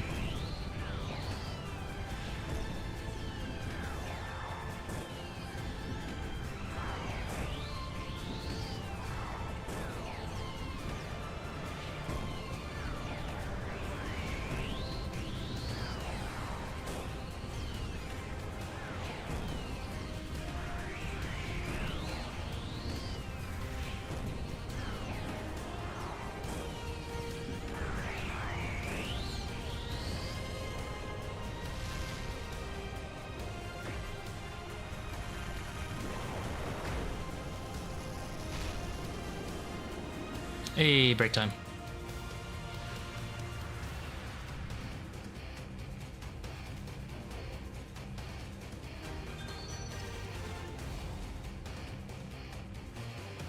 Alright, that is 5:25. I'm gonna go take a bit of a break now. Not too bad, didn't plank too much this raid. This stream.